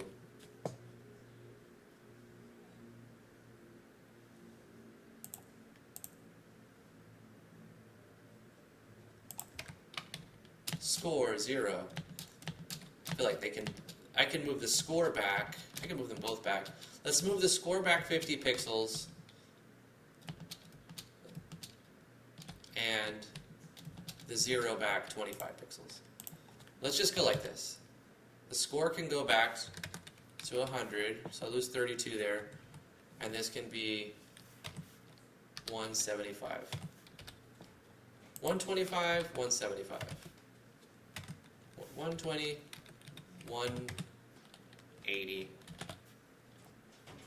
and then 16 instead of 32. Now we're just moving stuff around until you like where it's at. Scores, that's a little bit too much. Let's move the score back by subtracting another 50. Let's go to 75. 75 and 175.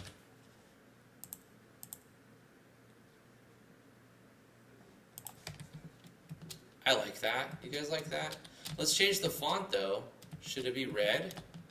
It's kind of distracting. It's too. Let's change the font color. So draw set font C_white. Let's actually make a shadow too.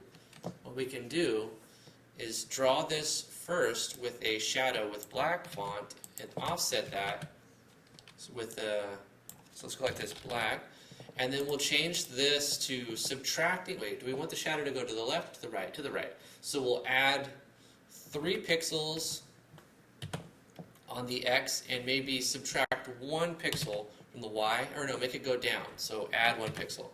So it'll have a shadow to the bottom right, kind of pointing to the screen, as if the light was pointing at the screen. And the same thing here. We do. We add 3 to the X and 1 to the Y, and so we're drawing this with a black font, and then we're drawing this with a white font on top of it, so it looks like it's drawing it twice, but it may just look like a shadow. Because we're drawing the white on top of it, it should have a black shadow.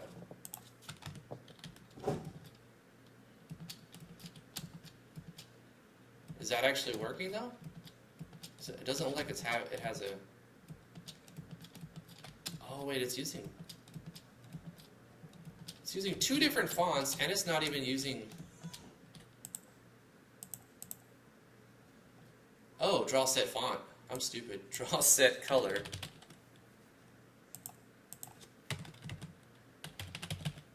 There we go. It's like, I'm sorry, I don't understand what font C black and font C white means. There it is. That works a lot better. What do you guys think? You can see your score.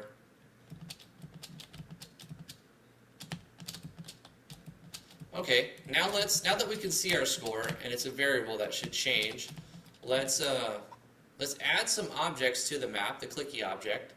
I mean, we can hand set them, but we could also make some code that places them randomly. For now, let's drag and drop them to be like right here.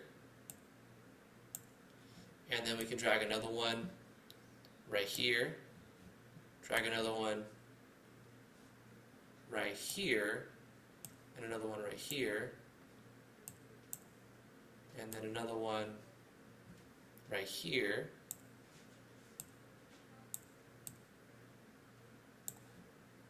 And then one right here. And then one up here. Maybe one right here. I mean, it doesn't really matter too much. Put one right there.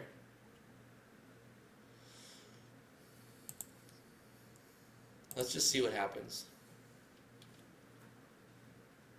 Yeah, Game Grumps are amazing.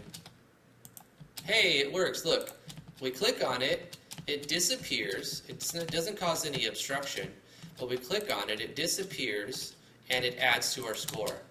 So we've got our little gimmick in the game. You don't collect them by taking your character over them. You just click them.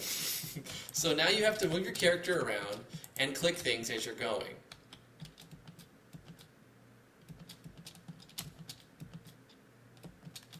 That's the little demo, the tech demo.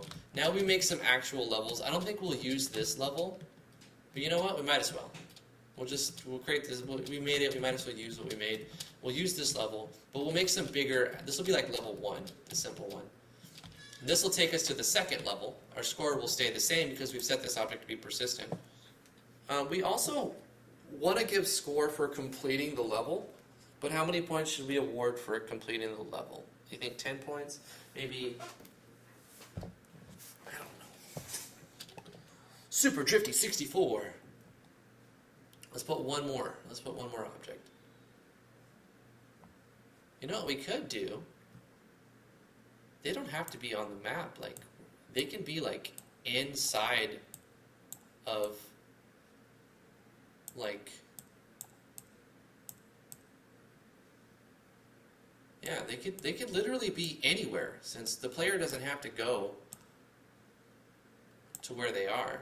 They can just be inside of something, like,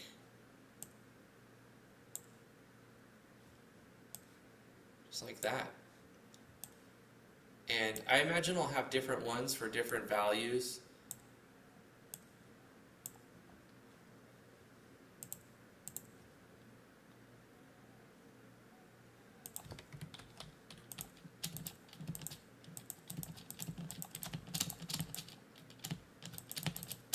Yeah, a lot of them would be better, so that it feels more like you want to beat it in the best time. You want to get everything.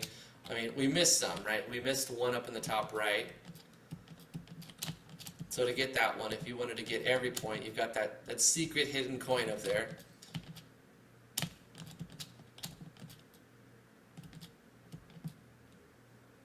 Boom.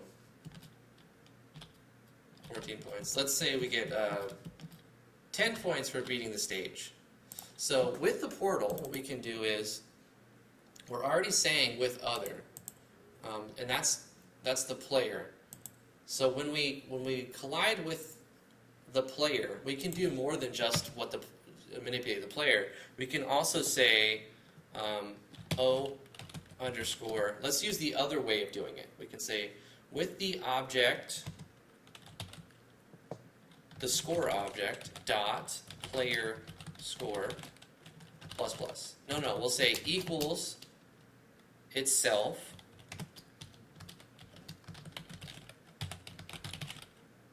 I mean, this is why plus 10. This is why I like to do this other code, because I can say with O underscore score, and then I can just say player score equals player score plus 10. And I don't have to write this out 2 times, and it doesn't feel as redundant. I kind of just like the way it looks this way better. Let's make sure it works. So we should get 10 points for beating the stage. Oh yeah, I forgot I have to click stuff. That's the whole gimmick. Oh gosh. I guess I'm gonna have to make like a full screen button or something. Or like a windowed full screen. Because it's gonna be so easy to click off of the screen. Hey, we got 10 points, right? Hold up, let's click this one. So it works fine. We gotta get this one over here, and here. 24. And then we get, boom, 34. So those are points. The 4 looks really weird in this font. Maybe we should make a new font for score. Let's make a new font for score. That's the title font. I just picked it quickly. Let's create a new font. We'll call it F_score. So it'll be the score font. And something clean, but that looks good. That actually, I kind of... Nah, it's too... I'm just looking at the numbers because it's going to be the one that represents mostly the number that's going to change. I wish that if you pressed up and down right here, it would just change, but it doesn't. Same thing, like if I wish that I can scroll and it changes, it doesn't. So to look at your font, you have to click, click, click, click, click, click. It's kind of annoying. A little annoying. That seems kind of a playful font. Score, and then the numbers will be like that. Let's raise the size a bit. I don't want it too big. Let's say 16 maybe. Let's do 14. We'll do Escoda. Nah, I don't like it. Change my mind.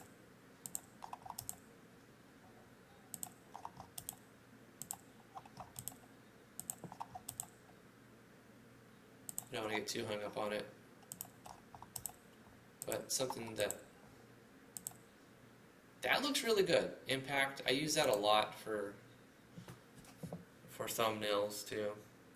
Just because it's like really bold and it's legible.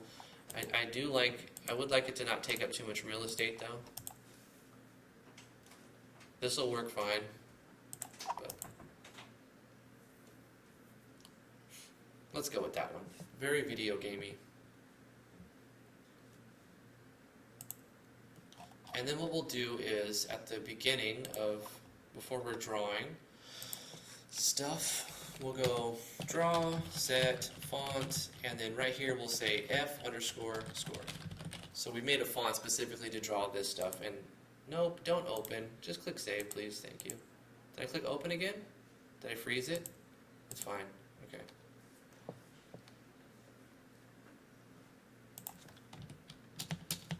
That's pretty clean. It's minimalistic, it's clean. You see your score, you see the number goes up. It has a little shadow on it, that's good. I made a script to just, you can put a function and draw it as a shadow so that you don't have to type it out twice, but I haven't imported that script yet. Okay, so this is, it's functional, right? It's working. It's not too satisfying though. Besides seeing the score go up, it's not too satisfying clicking on those things, right? So I want to add a particle system really quickly. Let's get some particles going. I've made a bunch of particles in other games, and I could just import my entire system that I put in other games. I keep expanding on it, and I want to do that in every project. Expand on my particle system. So I'm going to do that actually. Let's go ahead in Objects, Controllers. I'm going to create a new object, and I'm going to call it O_. Actually, I'm going to verbatim take it from my past game, which I took from the game before that, which I took from the game before that, and I've just expanded upon it every time. So I'm going to do that again, and what did I call it actually? Particle sys. So I'm going to call it O_particle sys, but I'm going to stick to my convention particle sys. Now, I didn't use capital P in the last one, so I might have to change a couple things. I might actually break my convention for this one object. So our particle sys over here, it's got two, create and game end. So on the create, And why we have a game end thing, because when you, it's to get rid of any leaks. So what we're going to have to do is create a particle system and all the particles inside of it, but then when the game is over, we free up all of the memory we used for that particle system. That way we don't have a leak, a memory leak, and cause things to be unoptimized. So I'm going to copy from my previous system. It's about 300 lines of code. Just paste it in here.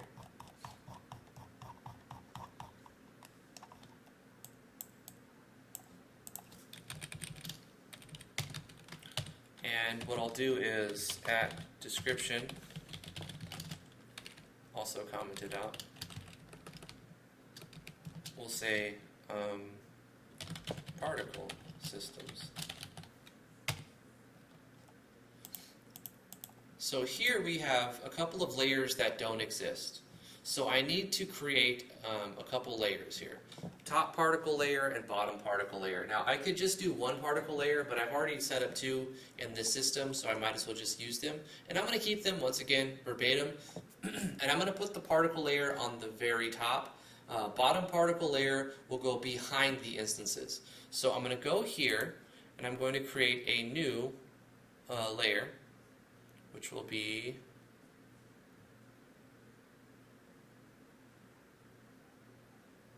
it's just going to be an instance layer, I believe.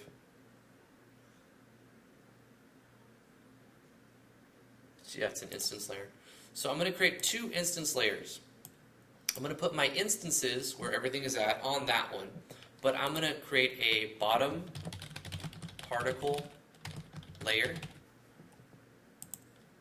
Is that how you spell particle? Did I spell that wrong?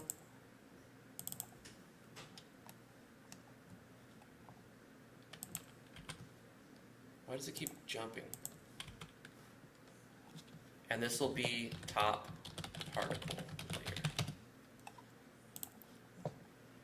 So now that I've got these two layers inside of level 1, this should no longer trigger. Oh, okay, this is because we're not referencing part system 1, part system 2 anywhere yet. That's fine. I thought they were being triggered because these layers didn't exist, but that's a separate bug altogether. This is just a warning saying, hey, you're creating a variable here, but you're not referencing that variable at all. Because we're not yet. We haven't actually used a particle in here yet. But we've created a bunch. I've created a particle type, a charge type that has this shape, size, scale, color, alpha, speed, direction, gravity. I didn't type all this in. I'll show you how I made it actually. There's an application called Particle Designer. It's a really cool little application. And with it, you can design your own particles. And you can even like just make random ones. Like boom, boom, boom. Like this one's really cool. I like this one. It's neat. So once we've created one or found a good random one, what we can do is export it. And we can do export to GML or file. But what I'm actually going to do is just export to the clipboard. This tab to the clipboard. So we copied it, now we can paste it somewhere. So at the bottom, what I can do is create a new one here. So I'll paste it here, and it's called Particle 1. By default, that's what it's called. It'll be Particle 1, 2, 3, 5, 6, however many you have in the system. But you can quickly replace all of these. Also, we're not using an emitter because I'm going to call it with a script. So I'm going to delete the emitter. And I'm going to press Control F, and I'm going to look for all instances of Particle 1. And then I'm going to replace them with what I want to call this one. And I'm going to call this Mega Man. I don't know why, because I thought like it kind of expanded into like circles, Mega Man, circle thingies. So I'm just going to call this Mega Man lowercase. So it's arbitrary. So I've replaced all instances of Particle 1 with Mega Man. That way, when I import the next Particle 1, it's I call it something different. And so we've just added a new particle. However, when we create this particle type, we also have to destroy this particle type. So when the game ends, we have to add another thing. So over here, I've seen another thing I have to do. For the description, I just noticed it. I mean, I've seen it before, but you need 3 of those for that to read as a description properly. Because it's commented out /@ description. And then it should, yeah, show the text there. So when the game ends, you have to destroy all your particle systems and your particle types. So to get rid of all of the memory leaks. So we created a new particle type right now. So I want to also destroy Mega Man. Just like Sigma. I am now Sigma. I destroy Mega Man. But we've got a bunch of particles that I've made over the last 2 years, really.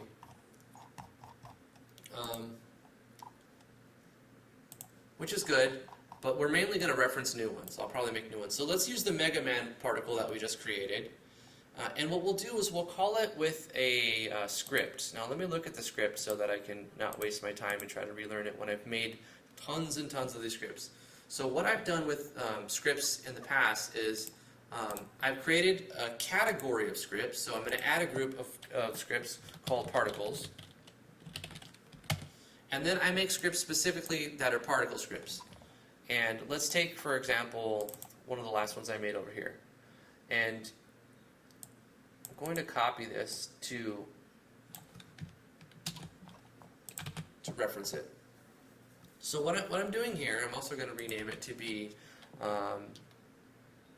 SC.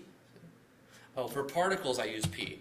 So particle, I mean it's a script, but I don't want to do SC_P_name. I'm just going to use particle, and I'll call this one Mega Man. And I'm going to erase the .rasp to include .megaman. And I'll go over real quick.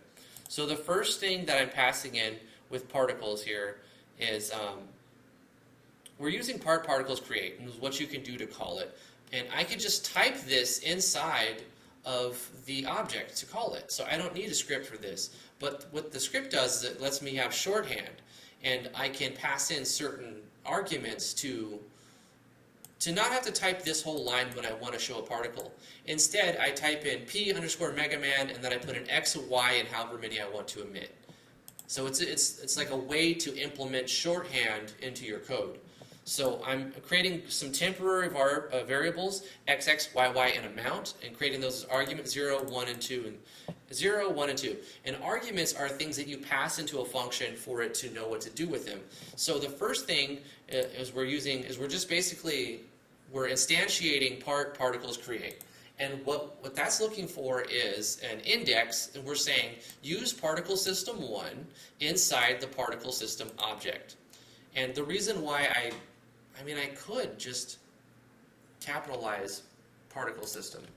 Let's see if this causes problems. Because then when I go in here, all I have to do is go like this, capital P, and now it knows what it actually is.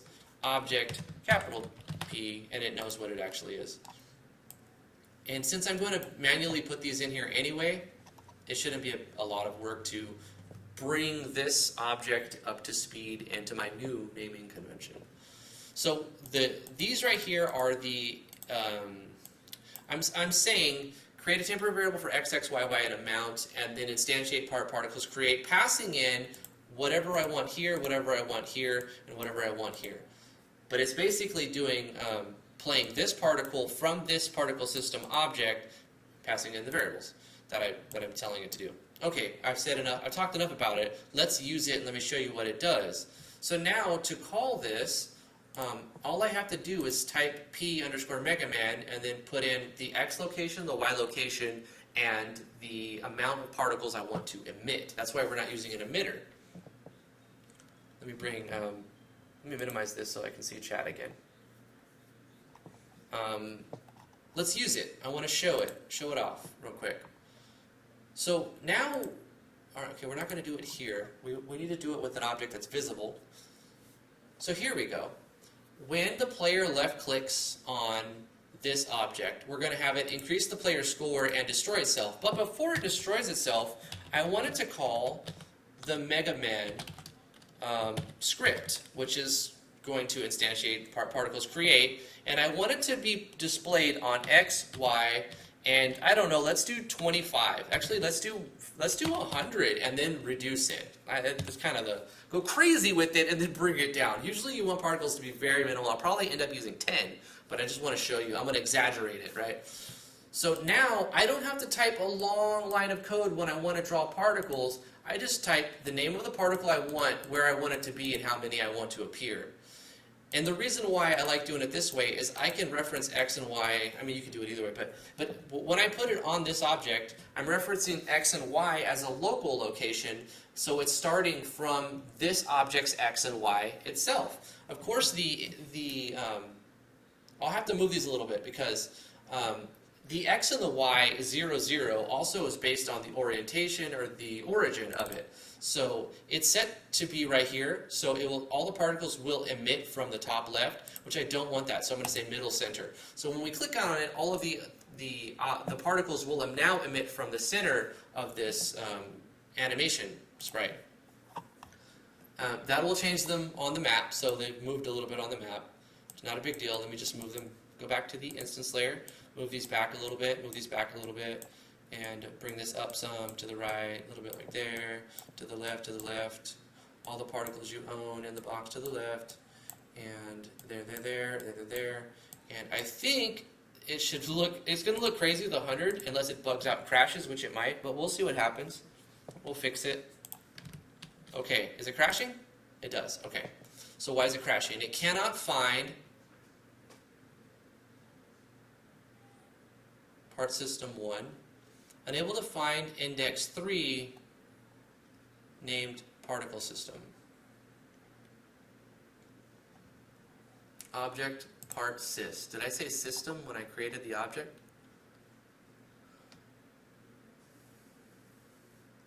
Object index 3.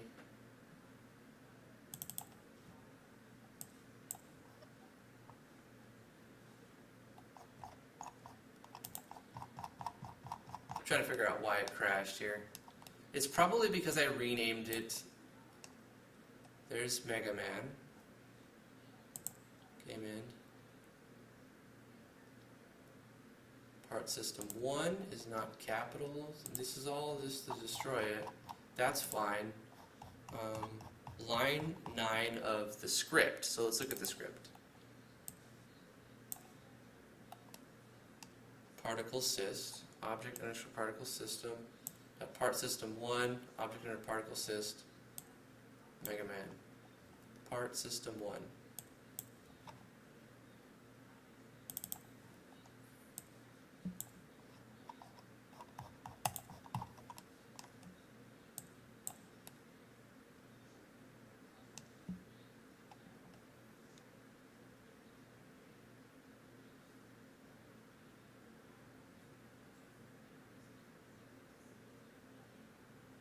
Part system create layer, top particle layer,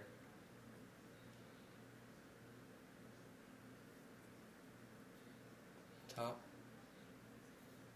I spelled it wrong. Look at this. Particle.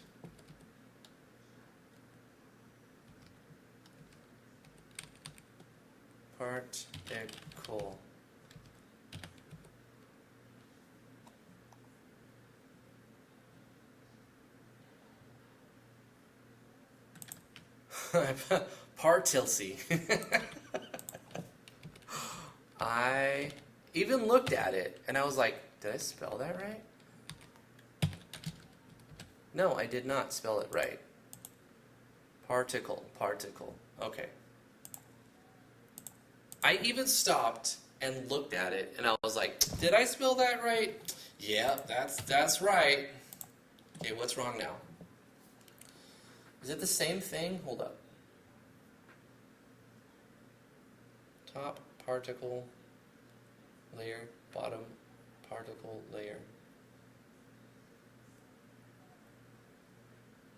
I spelled it wrong here. Particles in my script. Particles.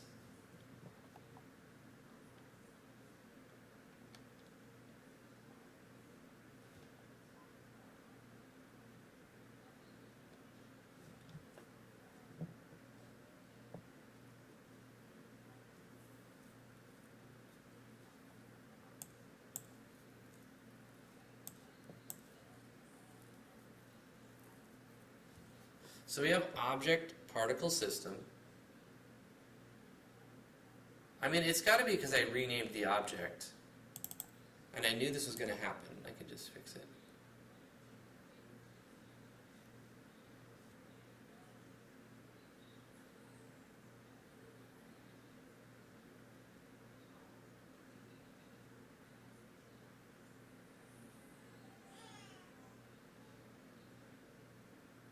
Unable to find any instance for object particle system.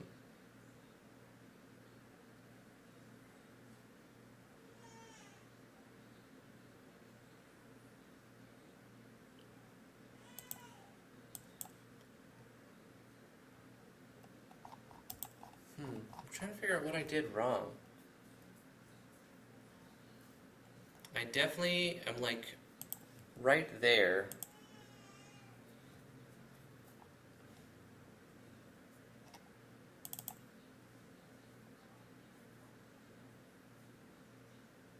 System, wait, part system 1?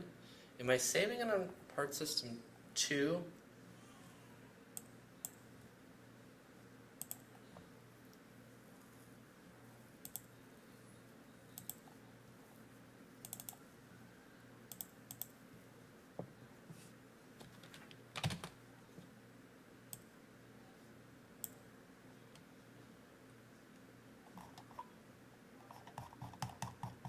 Okay, so part system 1 is the top layer, and part system 2 is the bottom layer.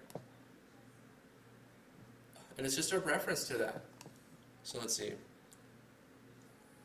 Particles create. The first instance of the create is to pick the layer, right? So you pick your index. I want it to be on this bottom. I'll put it on this bottom layer now.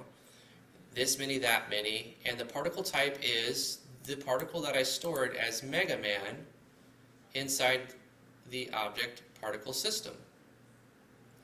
My object particle system, this is Mega Man, and I spelled it right.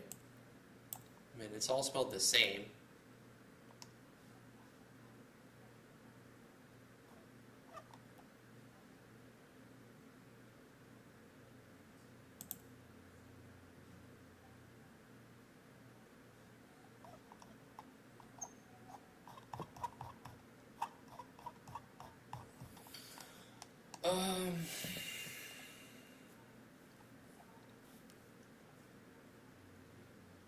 Kind of confused why it's not working now. Let me try again. That's insanity right there. Let's try the same thing and hopefully it works.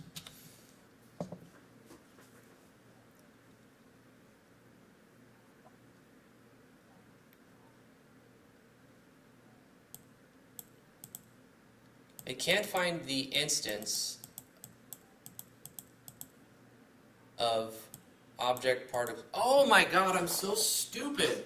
I'm so dumb, guys. We created an object and we're trying to call it without actually putting it in our game. We never put the particle system in the game at all. So let's drag and drop the particle system. We'll put it right at the start and make it persistent. So let's put this here. Wait, what is it doing? Particle system. Oh yeah, I have to open it here. And make this persistent. Oh, I'm so dumb. Okay, so it's not working because we created the object, but just having the object in your database does not like invoke it. Like you have to drag it and drop it on the screen. Okay, now that it's trying to call it, it's saying particle system as text box. It's not set before reading it.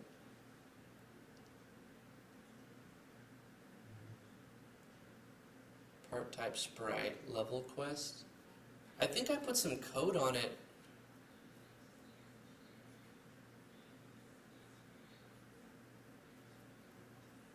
GMS text box. Okay, so inside this, I'm using some particles that have not been defined, like they're using assets that are not defined because I use them in another project. So what I can simply do is comment out the particles that I don't have the referenced art for, which is fine. Or I can reference them, which I will do later.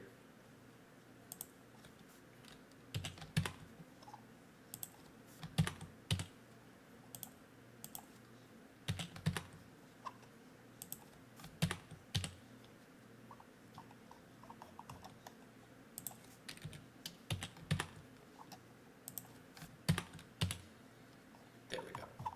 So I've commented out. I also can remove the when it's going to try to remove a particle, see, these are the ones that I have to also comment out, because it's going to try to, even though the game's going to end and then it'll crash, you don't want your game to crash just because the player pressed exit. And a lot of games actually crash when you close them. And it's stuff like this. It's like when they've commented out something and they're saying, remove this just so we don't have a memory leak, but the thing that they were trying to remove never got invoked. So we're going to get rid of the 1, 2, 3, 4, 5, double check to make sure that only 5 things. Of course, I'm pretty sure it's correct. 1, 2, 3, oh, that got blurry. Okay, 1, 2, 3, 4, 5 things got commented out. Okay, now we're not invoking all of the particles that we've created. The particle system is now loaded, and now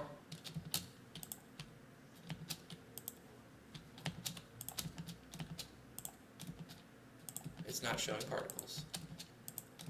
Well, why not? Why is it not showing particles? We're saying use a ring particle and manipulate it like this.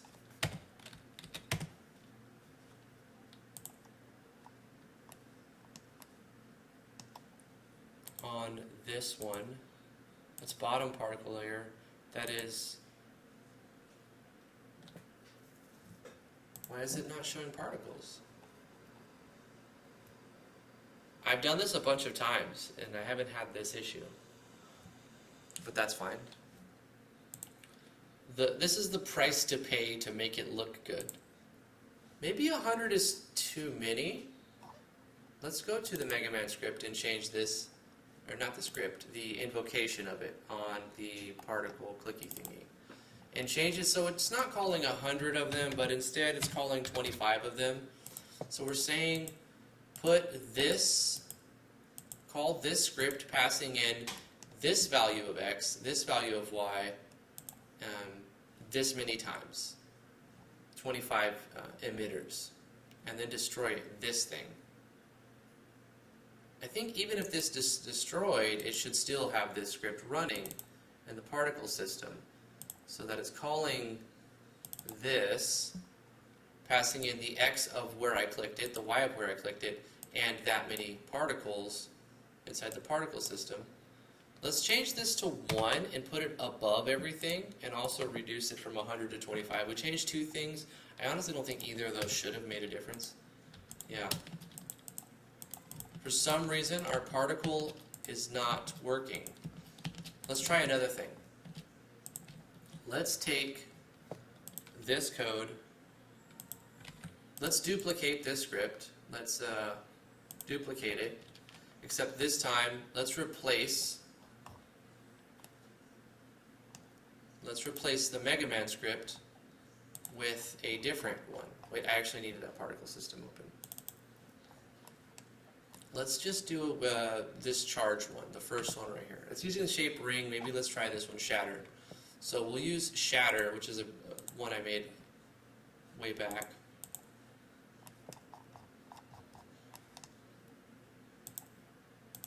So we'll call this. Oh wait, another thing is I didn't rename this one to particle. This shouldn't matter actually. Mega Man.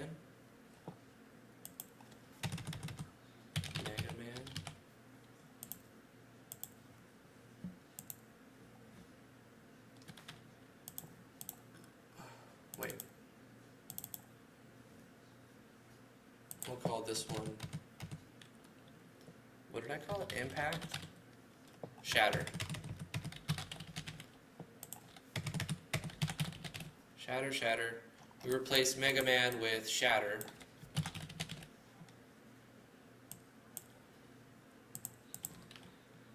Also change this to,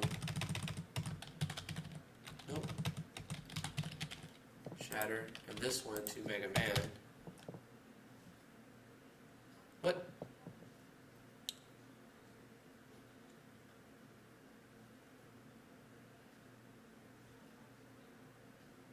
Reload. Wait, what? What happened to my Mega Man one? It did, oh, because I tried to overwrite it with a different one, and it caused a link issue. That's not a big deal. That's not a big deal. Let's just copy all of this. Let's create a new script. Paste this in here. Replace this with Mega Man. Mega Man. And then the reference to it. Mega Man, and rename this P_Mega Man. Okay. Now, when we reference this, let's play another. Let's say Impact, or no, not Impulse. Shatter. So let's play the script Shatter, passing in X, Y, and 20. So we're playing a lot of particles when we click this thing. Obviously it's going to be more than we want if it plays at all. If it doesn't, I have to figure out why it's not playing. Yeah, there's no particles that's existing. What is happening? What am I missing that my particles aren't working? Particle system, over here I've got a particle system. And then I have scripts to invoke them. And really that's it. That's all I'm doing.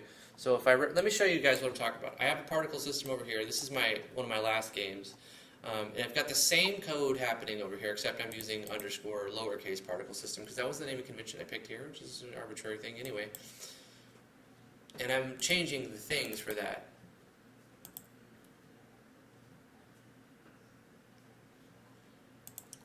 And then the particle system over here, which is right here, it's got the same stuff except for the new one we just created. And I'm using top particle layer, bottom particle layer, and all of the same stuff. However, when we run this game, this isn't a platformer, this was like an RPG type thing. Takes a little bit longer to build because it's kind of a bigger game. You can see that it's playing particles, no problem. We've got all these particles. See all of the little flashes and stuff that's coming off? Those are all particles. All those steam things, walking around, all the little things, that's all particles. When I swing my swords, blue things are particles. That's all particles. All of this, except for the animation of the fire on the character. That's just an animation. That's a sprite. The star, all of that's particles. And I'm replicating the system exactly the same way. Can actually get rid of the collision. So the collision is different in this game. It's the same idea, but it's just slightly different because it's not like there's no gravity, right? This is a top-down, or like it's just an RPG where there's no Y gravity. Oh my gosh. Drifty actually streaming an extra hour long? No. I actually have to go, guys. I was hoping to get the particle system fully put in, but particle systems can be tricky. I'm obviously forgetting something. I'm going to figure it out and post it in Discord. Thank you guys for coming to live stream. I got a text from T saying baby wants the bed. So it's time for me to go. I'd love to stay, but I do have time restraints. Love you guys very much. Thank you for coming to the live stream. I'll be here tomorrow, 2 to 4 Eastern Standard Time, to do some more working on this project. We did a lot today. I think it was really, really good so far. We've got functionality of collision, we've got gravity, we've got the gimmick of clicking on things while we're going through a platformer. We have a way to create a bunch of tile sets. We've made a transfer event. We've made a basic GUI that keeps track of our score and adds to it when we click on things. And we've got our method of transfer from one map to the other. I already said that. Yeah, so we did a lot. We did really well today. I think there still needs to be a lot done, and I hope to get the particles fixed tonight so that tomorrow I can just be like, hey, this was the thing, and then we could just take it from there. But if not, we'll work on particle systems tomorrow and add more particle systems and make it like so when we jump, we have a little gust of dust or something. And there's like some particles that they're like spinning around this to make the portal look even cooler. And maybe when our score increases, a little particle plays on the score. And when we click on one of the clickable things, we actually have a button to restart. Another thing I have to keep track of is when we go back to this, I have to get rid of the score, right? Because on this title screen, we don't want the score to be there. But when we click on this, I want a bunch of particles to come out of it so that it's like satisfying. We'll work on custom sound effects, and then we'll do some like 8-bit music. We'll make it all ourselves, and we'll try to put this out on itch over the course of the next couple of weeks or so. Love you guys very much. Thank you so much for coming to live stream. Come hang out on the Discord. Back me on Patreon if you like what I do here and you would like to support me. Would really appreciate some monetary support. I do have a PayPal, but I prefer Patreon because then it shows all the stuff, yada yada. Got a website, got all the stuff. Love you guys. I have to go. We'll see you tomorrow.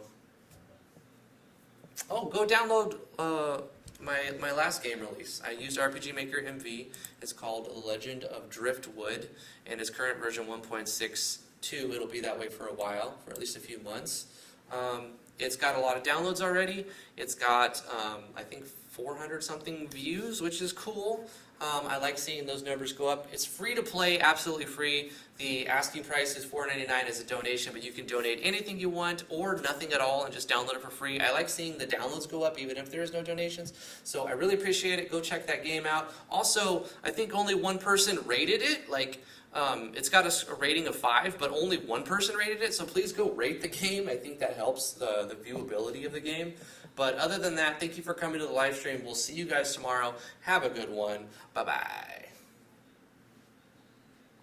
Everybody who came and participated in the chat, Boro B, Skepsis, Volpe, Jasmink, Zeradek, Royal Crown Code, Jesper Hansen, you're welcome. Thank you so much. Royal Crown Code, love you, dude. Cool Sora, Doc Wheeze, Tease Jams, of course. Epic Mighty Unit Cloud.